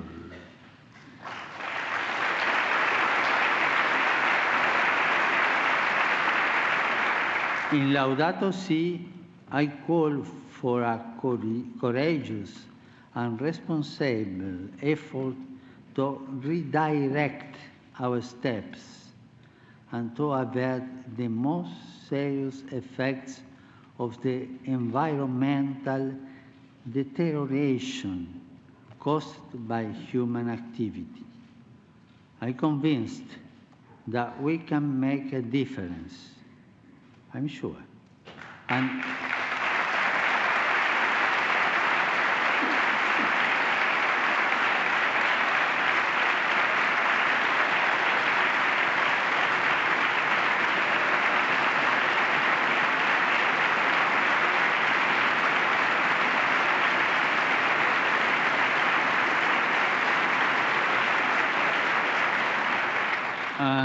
I have no doubt that the United States and this Congress have an important role to play. Now is the time for courageous action and strategies aimed at implementing a culture of care and an integrated approach to combating poverty, restoring dignity to the excluded, and at the same time, protecting nature.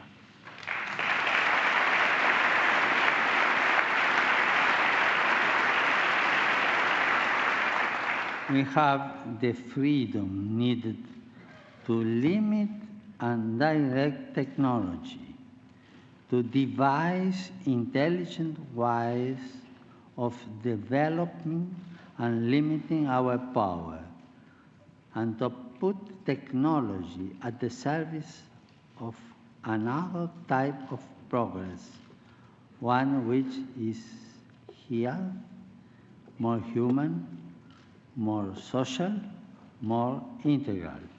In this regard, I am confident that America's outstanding academic and research institutions can make a vital contribution in the years ahead.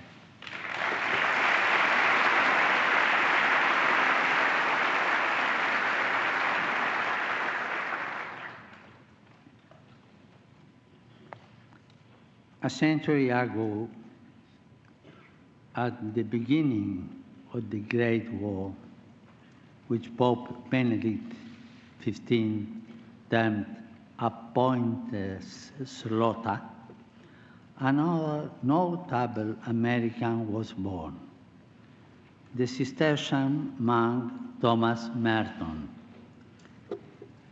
He remains a source of a spiritual inspiration and guide for many people. In his autobiography, Merton wrote, "I came into the world free by nature, in the image of God. I was, nevertheless, the prisoner of my own violence, my own selfishness, in the image of the world into which I was born." That world was the picture of hell, full of men like myself, loving God and yet hating Him, born to love Him, living instead in fear of hopeless self-contradictory hungers. Merton was, above all, a man of prayer, a thinker who challenged the certitudes of this time and opened new horizons for souls for the Church. He was also a man of dialogue, a promoter of peace between peoples and religions. From this perspective of dialogue, I would like to recognize the efforts made in recent months to help overcome historic differences linked to painful episodes of the past. It is my duty to build bridges and to help all men and women in any way possible to do the same. When countries which have been at odds resume the path of the dialogue, a dialogue which may have been interrupted for the most legitimate of reasons, new opportunities open up for all.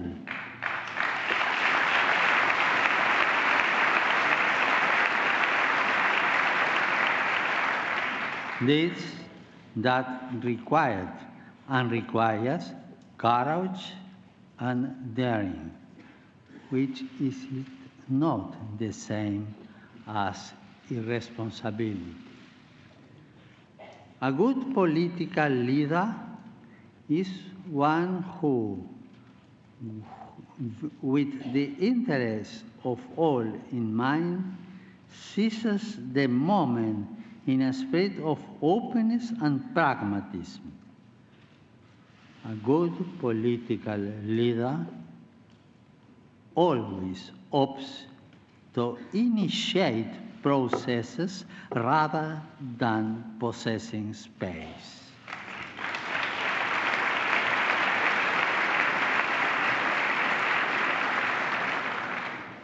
Being at the service of dialogue and peace also means being truly determined to minimize and in the long term to end the many armed conflicts throughout our world.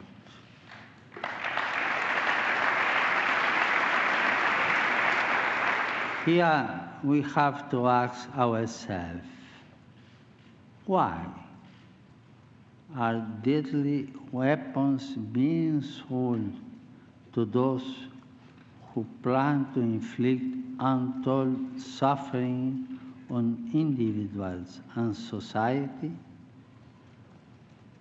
Sadly, the answer, as we all know, is simply for money.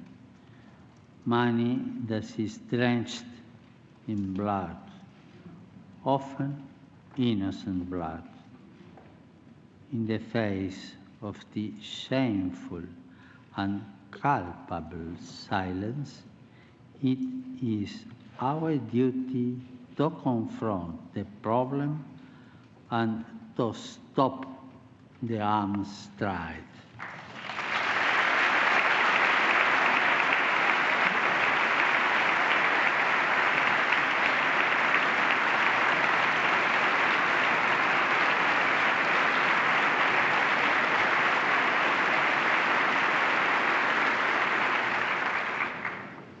Three sons and one daughter of this land, 4 individuals of 4 dreams. Lincoln, liberty. Martin Luther King, liberty in plurality and non-exclusion. Dorothy Day, social justice and the rights of persons. And Thomas Merton, the capacity for dialogue and openness to God. 4 representatives of American people. I will end my visit to your country in Philadelphia, where I will take part in the World Meeting of Families. It is my wish that throughout our visit, the family should be a recurrent theme.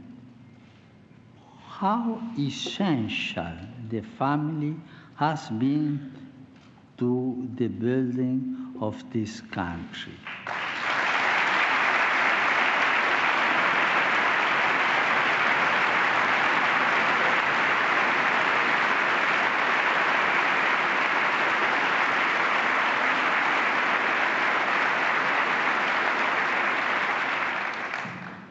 And how worthy it remains for our support and encouragement.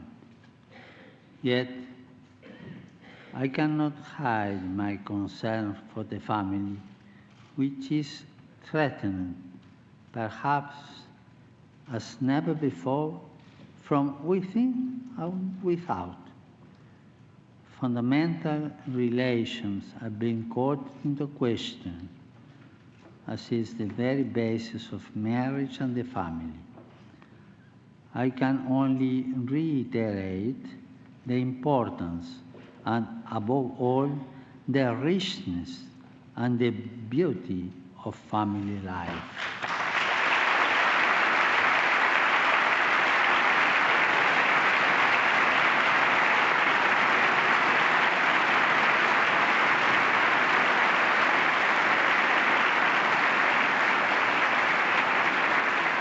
In particular, I would like to call attention to those family members who are the most vulnerable, the young.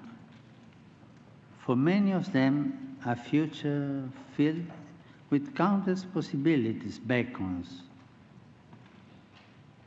Yet so many others seem disoriented and aimless, trapped in a hopeless maze of violence, abuse, and despair. Their problems are our problems.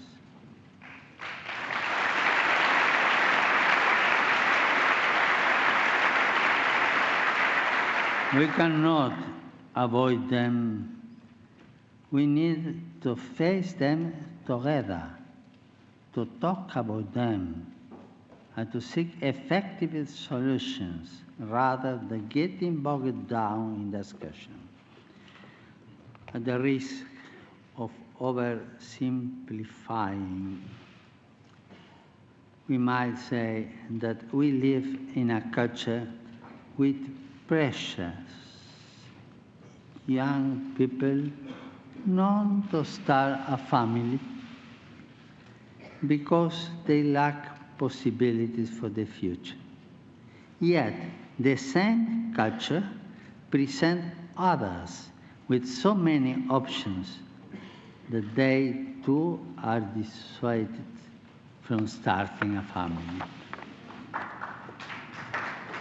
A nation can be considered great when it defends liberty, as Lincoln did, when it fosters a culture which enables people to dream of full rights for all brothers and sisters, as Martin Luther King sought to do, when it strives for justice and the cause of the oppressed, as Dorothy Day did by her tireless work, the fruit of a faith which becomes dialogue and sows peace in the contemplative style of Thomas Merton.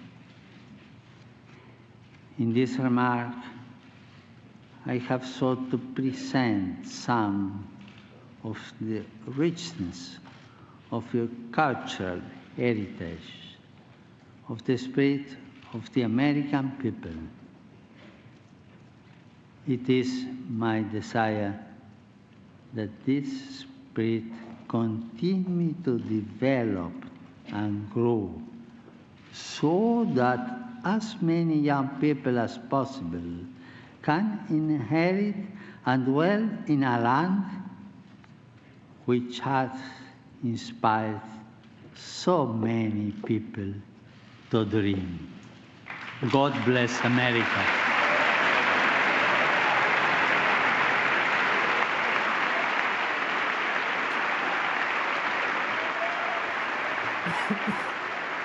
And that is a rather rousing conclusion to these very pointed remarks by Pope Francis. He touched on life, marriage, pointed out some individuals of sanctity, everybody from Abraham Lincoln to Dorothy Day. He touched on immigration, the need to care for the environment. He decried fundamentalism. Lots to unpack here, lots to share with you and explore as Pope Francis makes his way out of the House chamber. Let me tell you what's next. The Pope will next proceed to the west front of the Capitol, where he'll be greeted by thousands of people who are waiting for him outside. Robert Royal, Father Gerald Murray. This is Raymond Arroyo joining you live. This is EWTN's continuing coverage of the Pope's visit to Congress, the first time a pontiff has ever addressed a joint meeting of Congress. Purpose of the joint meeting having been what an completed, address it was. Chair declares the joint meeting of the two houses now dissolved. All members and senators will remain. That's the end of the joint meeting. The Pope is first going to go visit the statue of Father Sarah, Junipero Serra, who is now a saint, Saint Sarah. You'll see that in a moment. And then we'll bring you that visit to the West Front. And following this, he will go visit St. Patrick's Church in Washington, D.C., where he will feed the homeless. We will be joined momentarily by some members of Congress to react to the talk. What did they hear? What did they take away from this? First, I want to talk to our papal posse as we await the congressional reaction and much more. In general, what did you see here? What do you think people should bear in mind of this address? Well, I'm actually rather impressed with it because I think it covered a lot of territory. It's a little eccentric, perhaps, from an American perspective, but the Holy Father hit on all those issues that are dear to his heart. We heard him talk about the environment, but not the way that he did yesterday. This was just a small part of what I think of as a much more comprehensive vision. And I think both parties are going to find things to agree and to disagree with. We know that this is a more secular environment to be speaking in, and in several ways there was apprehension on the part of Republicans about the environment, apprehension on the part of the Democrats, and that apprehension is justified. The Holy Father, in perhaps what is the strongest statement that he's made in quite a while, talked about respect for life at all stages of development. That is a very powerful message, one that, as we saw on the monitor, caused some division in the room. He spoke about family. He ended with the question of family and how marriage is being discouraged not only by the culture but also by the economy, and how some fundamental relationships, I think we can say that this is gay marriage. He did this in a somewhat nuanced way, but fundamental relationships are being disrupted. In other words, that man and woman.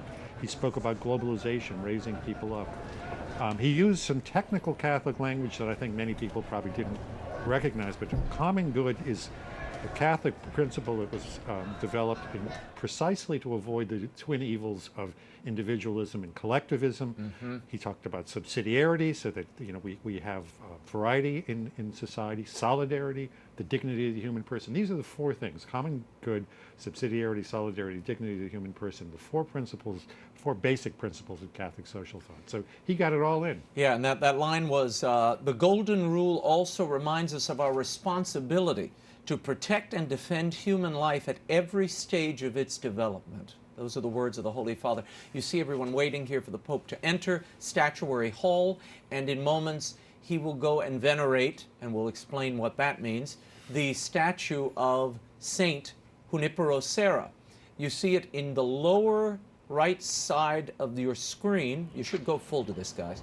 The lower right side there is Junipero Serra. He has the cross raised in his right hand. And you will see that image in a moment. There it is. This is in Statuary Hall, and there was some consideration. The California legislature for a time was going to remove this statue. Boy, that would have been bad timing. So they decided to leave it instead of replacing it with Sally Ride, the astronaut who, as I said, died in the Challenger blue. Right, died in the Challenger explosion. And here's Pope Francis making his way down the hallway. As he does so, Father Jerry, your takeaways from the speech. I was very, very pleased and inspired when he said, speaking to the Congress, how essential the family has been to the building of this country, how worthy it remains of our support and encouragement, and this is where I was so pleased. Yet I cannot hide my concern for the family, which is threatened, perhaps never as before, from within and from without. Fundamental relationships are being called into question as the very basis of marriage and family. And of course, that's precisely what we're talking about with the Supreme Court decision about so-called same-sex marriage. It's about all these proposals for gender issues where we're not going to define people as who they are, but what they want to be. It was very, very good. Pope Francis with Speaker Boehner now before the statue of Saint Junipero Serra. Now, when a statue is venerated, explain to people what that means. Some people say you're worshiping the statue. Not worshiping the statue, we're honoring the saint who is in heaven with God by looking at his image, sculpted here on earth. Veneration is a recognition of holiness through the intermediary of a picture, essentially. So it's like looking at a picture of your wife or your kids at work and saying the reason I'm at work is because I'm working for them. When we look at a saint, we say, I want to be holy like that saint so I can go to heaven too. And so this is a moment of reflection. Of course, Junipero Serra, the man depicted in that statue, the builder of the missions in California, was made a saint yesterday on American soil by this Pope at Catholic University. For those of you who joined us, you remember that another historic moment, the first time a saint has been canonized on American soil. It's a conversation going on. I can't quite see who the Pope is talking to, but it's someone very emotional, in tears, who sort of stopped the progress here. Speaker Boehner, I think, was trying to keep things on track. And you see a bipartisan delegation. Nancy Pelosi, of course, the minority leader in the House, former Speaker herself, John Boehner, and others escorting the Pope with the Papal Party as they make their way now to the West Front. This is the view the Pope will see as he overlooks and greets all the people who've been watching on the West Front of the Capitol, on the National Mall. 50,000 tickets were administered. There were big jumbotrons, and they were all watching. There'll be a little ceremony here. The Pope will probably just say hello, bless the crowd. And then following that, the Pope will depart. He'll be escorted by the House and Senate Sergeant at Arms, the sergeants at arms as they depart. And then he makes his way to St. Patrick's Church, where he will feed and have lunch with the homeless. And we'll have a full briefing on that. Monsignor John Ensler, who's the head of Catholic Charities DC, we spoke to him, and I'll bring that preview of the next event to you in between here. I was struck also by the Pope connecting the dots on we have to protect and defend human life at every stage of its development. He says that conviction has led me from the beginning of my ministry to advocate at different levels for the global abolition of the death penalty.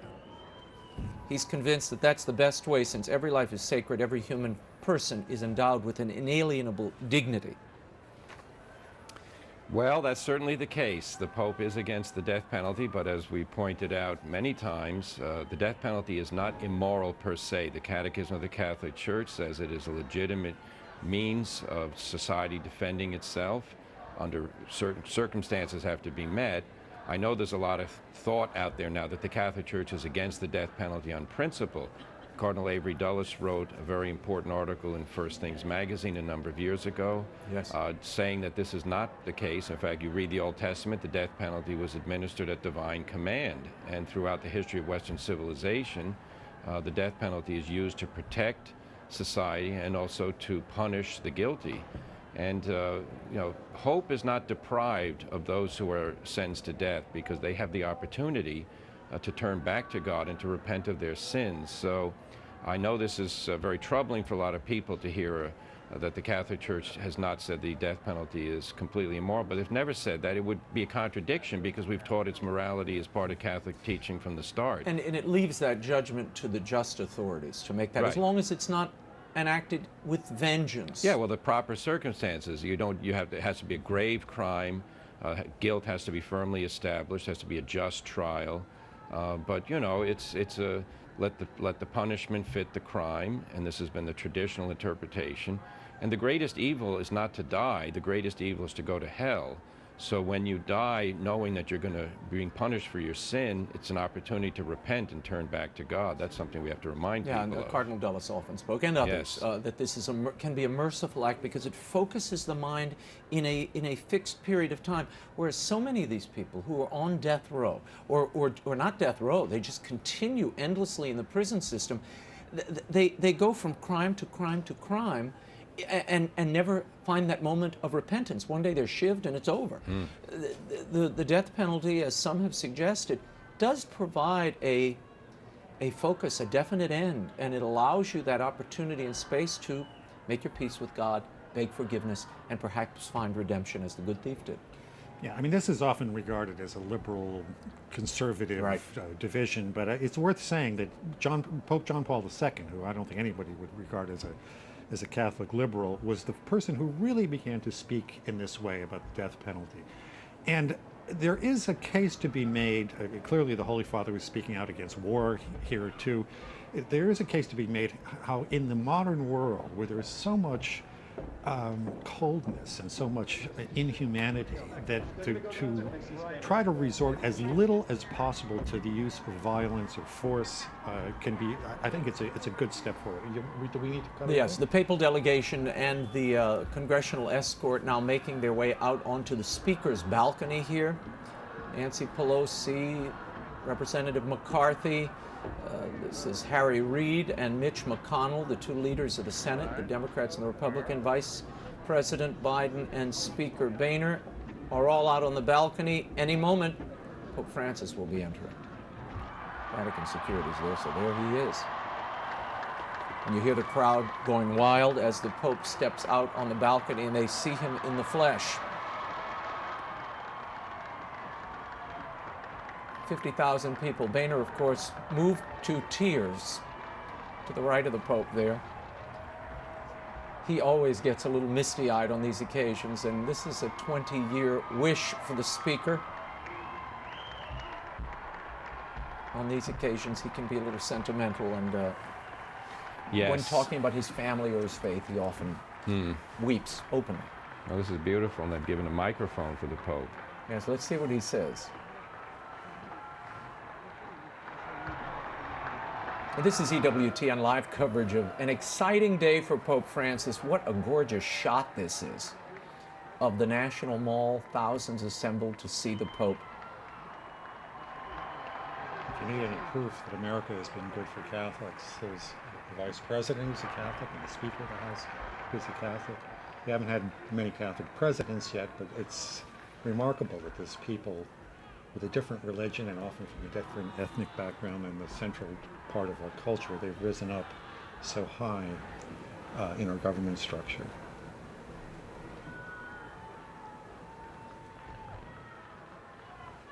It looks like the Holy Father is going to say a word or two here. Hello, good day.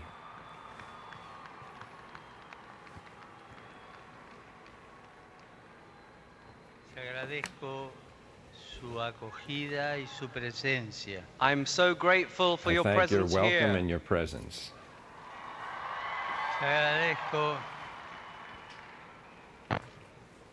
Los personajes más importantes que hay aquí, los niños. The most important ones here, children.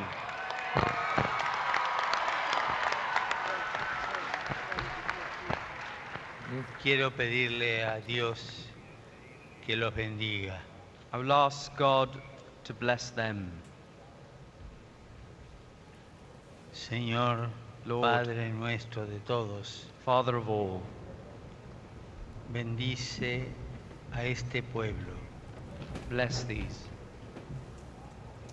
bendice a cada uno de ellos, Bless each of them. bendice a sus familias, Bless the families.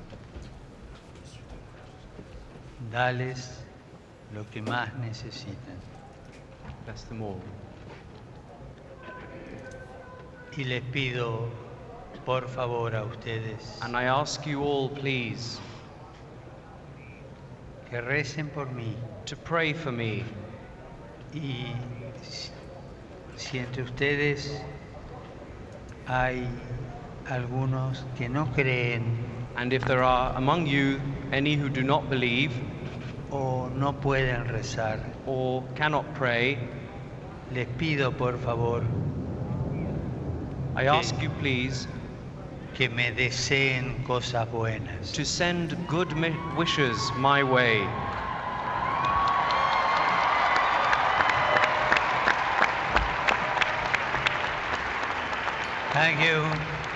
Thank you very much, and God bless America.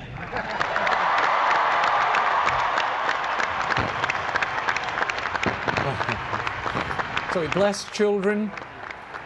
He asked even those who don't believe to pray for him, offer good wishes, and finally arousing God Bless America, which the Pope has finally managed to bring right and left, conservative and liberal, Democrat and Republican together, at least on the speaker's balcony, and they're all smiles. It's one thing they can all agree on.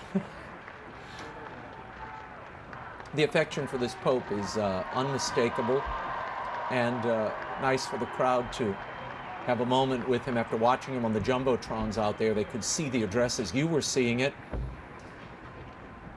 but they had a chance to have that moment, and that's Classic Francis. Classic Here Francis. he is with these powerful men, two of the most powerful men in the world, and he looks down and he says, "They're the most important people here, the children." The children. Los niños. He says. And he offered a little blessing to them. Yes, too often at these big events, state events, children are absent, they're not present, and here they are being greeted by the Pope. And it's an important reminder, you know, our society is not simply about successful and accomplished and intelligent people. We have to be focused on the little ones. And what did Christ say? Let the little ones come unto me. We should never pose obstacles to children coming to know God, to pray, to learn about Him. That really is such an important part of our religious freedom, that children can learn and prosper in the faith. I have a quick clarification before we get back to the papal speech. It's minor, but you know, when people are listening to the papal posse, they expect absolute truth. We made a little mistake. Sally Ride did not die on Challenger. She died of cancer. Now it's clarified, okay? Hundreds of tweets. My hair. So no, I thought the same thing. Some people there's some amazing salutes for the Pope. People thanking him for this address. It was beautiful. It was convicting. It's just what people needed to hear. Some said, one person here says, the president and our country needed to hear everything he said, beauty and truth. A nation which kills its own children is a nation without hope, Pope John Paul II. Another says, I wish the Pope, this is Kira, I wish the Pope would have been as clear on the defense of marriage and the abolition of abortion as he was on the death penalty. Why do you think he's not a confrontationalist, but he seemed to have found his voice for the environment and certainly the abolition of the death penalty. He was less pointed and direct when it came to marriage and the life issue. There was only one line about the right to life issue was mentioned quite clearly, and that was good, and I was very pleased about it. The marriage issue, he talked about this problem of fundamental relationships being called into question, and that is oblique, but it is definitely about that subject.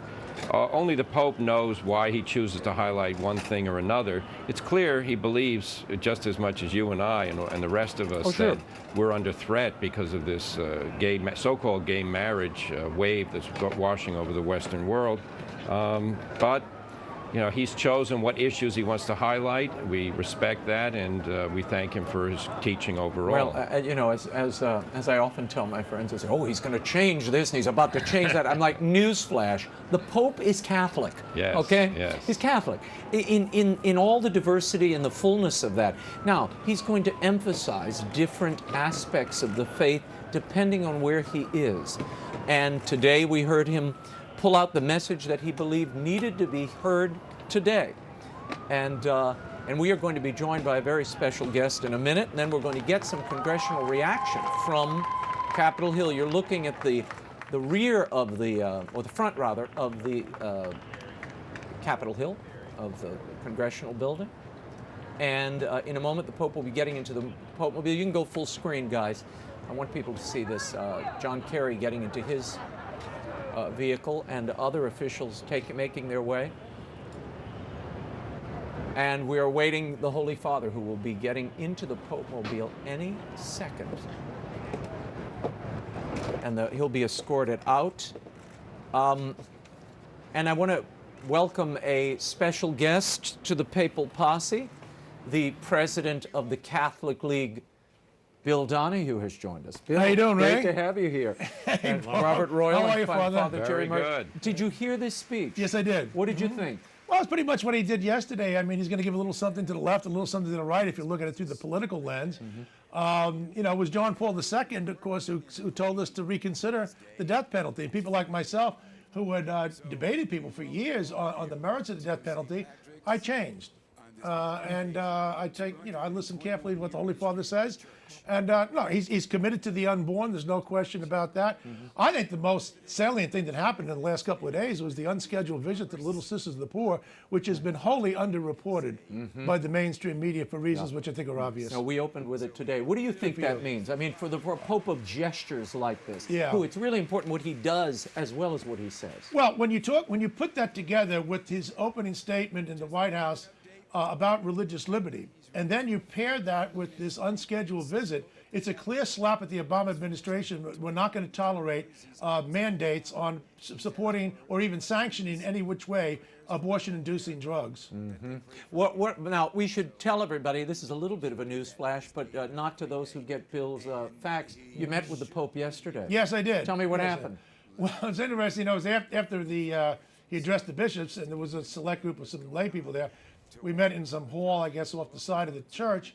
And I don't know what, I've known Cardinal Wuerl, whom I love, for 30 years, since my days as a professor in Pittsburgh. He whispered something to him, I think it was in Spanish. Yeah, I don't know what he said. But the Pope went from a kind of a staid look to a big radiant smile. It was obviously something good. He probably lied to him about me, made him feel good. And he has a tremendous smile. And I just, you know, Bill Donahue, I said, hey, how you doing? Like that. You patted him on the shoulder. And his little cameras are going and and Bernadette Brady Egan was there as well.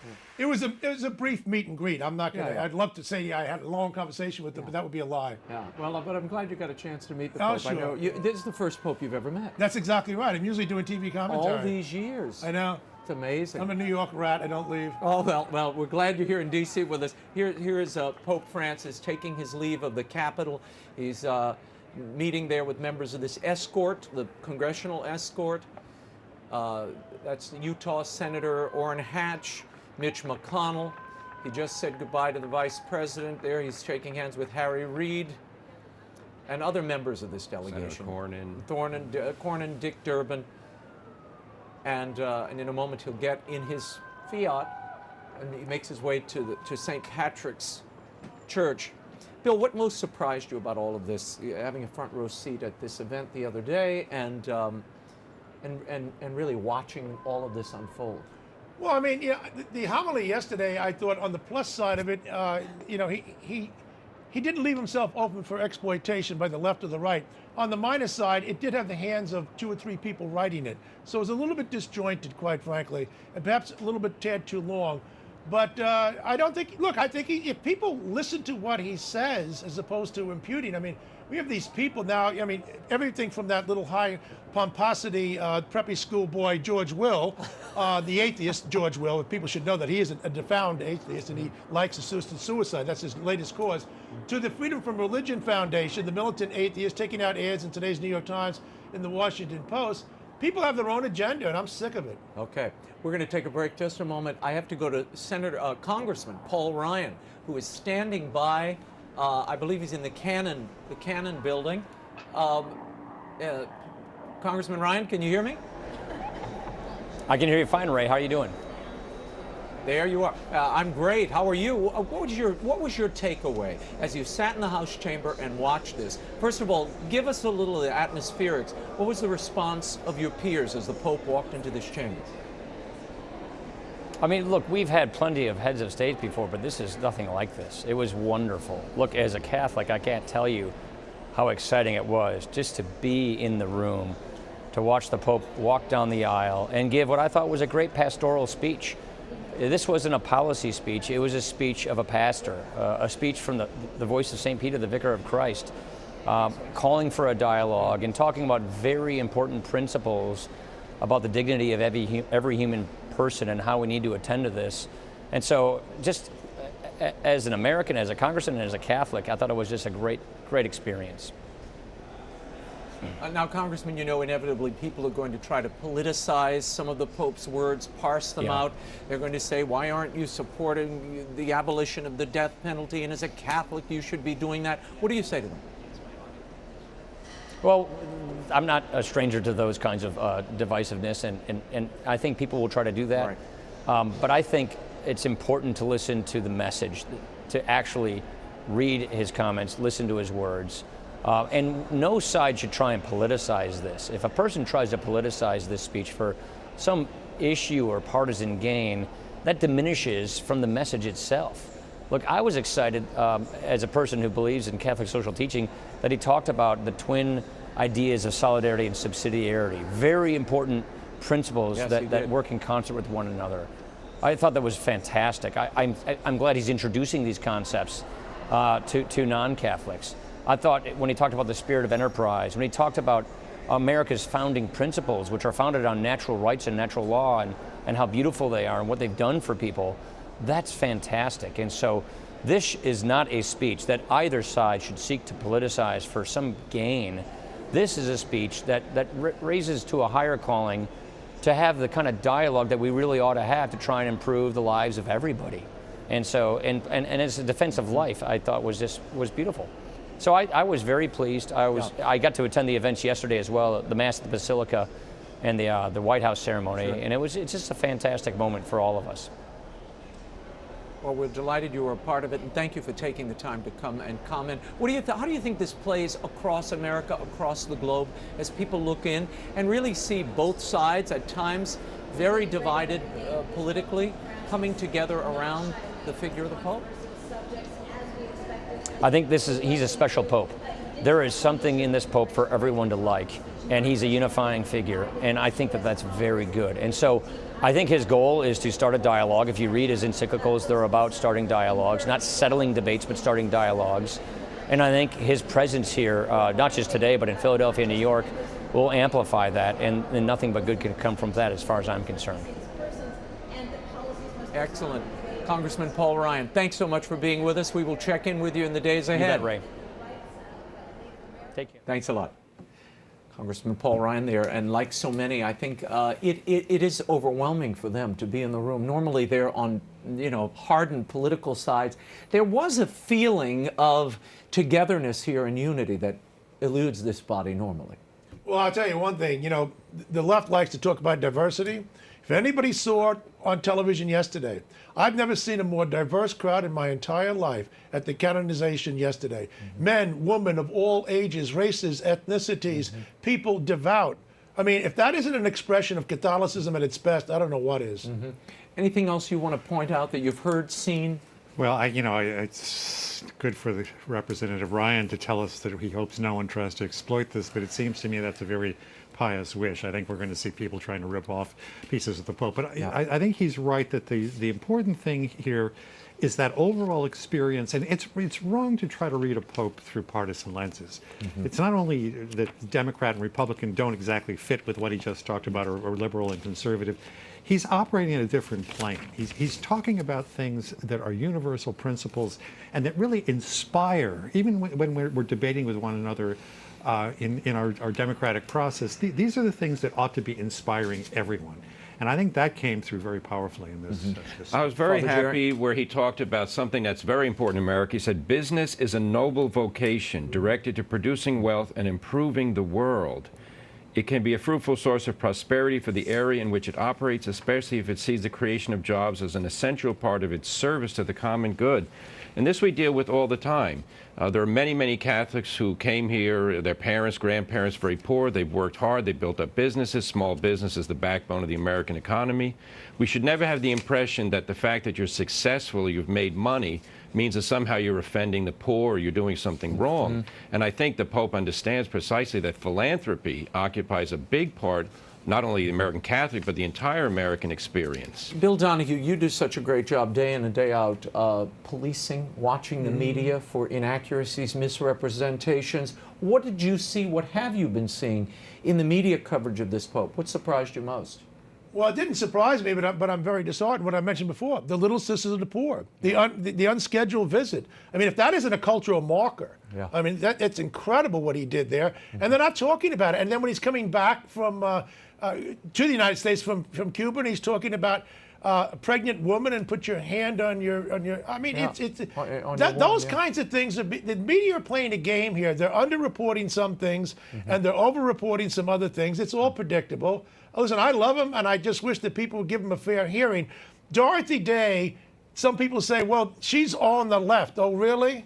Dorothy Day railed against the welfare state. She was very much like Mother Teresa. If you want to help the poor, do it one-on-one. Don't ask for the government to take over your responsibilities. Interesting. We are now going to go to Congresswoman Loretta Sanchez, who is standing by. She's a California representative. She now joins us. Congresswoman, your takeaway from seeing Pope Francis as we watch the papal motorcade make its way around the corner toward St. Patrick's Church. Congresswoman, what did you think? Well, I believe that he is inspired so many, not just Catholics like myself, but he is inspiring Americans to take a look once again at their government, at their founding principles, at the fact that these are rights for everybody. And hopefully we will open up that dialogue that this messenger from God has done so well, even in opening up the Catholic doctrine to all of its lay people. I'm pretty excited about it. Congresswoman, the Pope made a very explicit plea for protecting human life at all of its stages, meaning from natural birth to natural death. He called for the abolition of the death penalty, and as we all know, he supports life and is opposed to abortion. Has this changed your view at all? Well, I certainly, as a Catholic, have always taken a look in my own faith and in my own life at what we believe. It's a little bit different when you sit there as a representative of the people and you have to take into account everybody's religion and everybody's experiences. And so while it may in particular guide my life, the votes that I take in the House of Representatives are the votes based on a constitution of the people. So I understand where he's coming from. He's certainly opening up the dialogue for more of us to reach a place that is important. So in some ways, he does nudge us to be more open about things. And you think is he nudging you enough that you would support something like defunding Planned Parenthood or withdrawing support for abortion? Well, certainly with respect to Planned Parenthood, I believe that the real story is not out there. Certainly when I look, for example, at the poor and the Latino community in California, those who are residents, but because of the ACA, the way the Obamacare was written, the first 5 years of being a resident, you are not able to get into that program. There's certainly a very high a lack of insurance, a lack of medical care in the people that I represent. And Planned Parenthood, to a large extent, takes up that space, helps people who don't have the monies to go and get annual checkups, etc. And Yeah. so, you know, it's just Congresswoman, it's just there are what you other believe. there are other, You there know, are other I health facilities. I think it's different out there. There are other small health. There are other health clinics who provide that care without without the abortion add-on. But we thank you for the time. We thank you for being here, and delighted you joined us to reflect on the Pope. Thank you so much.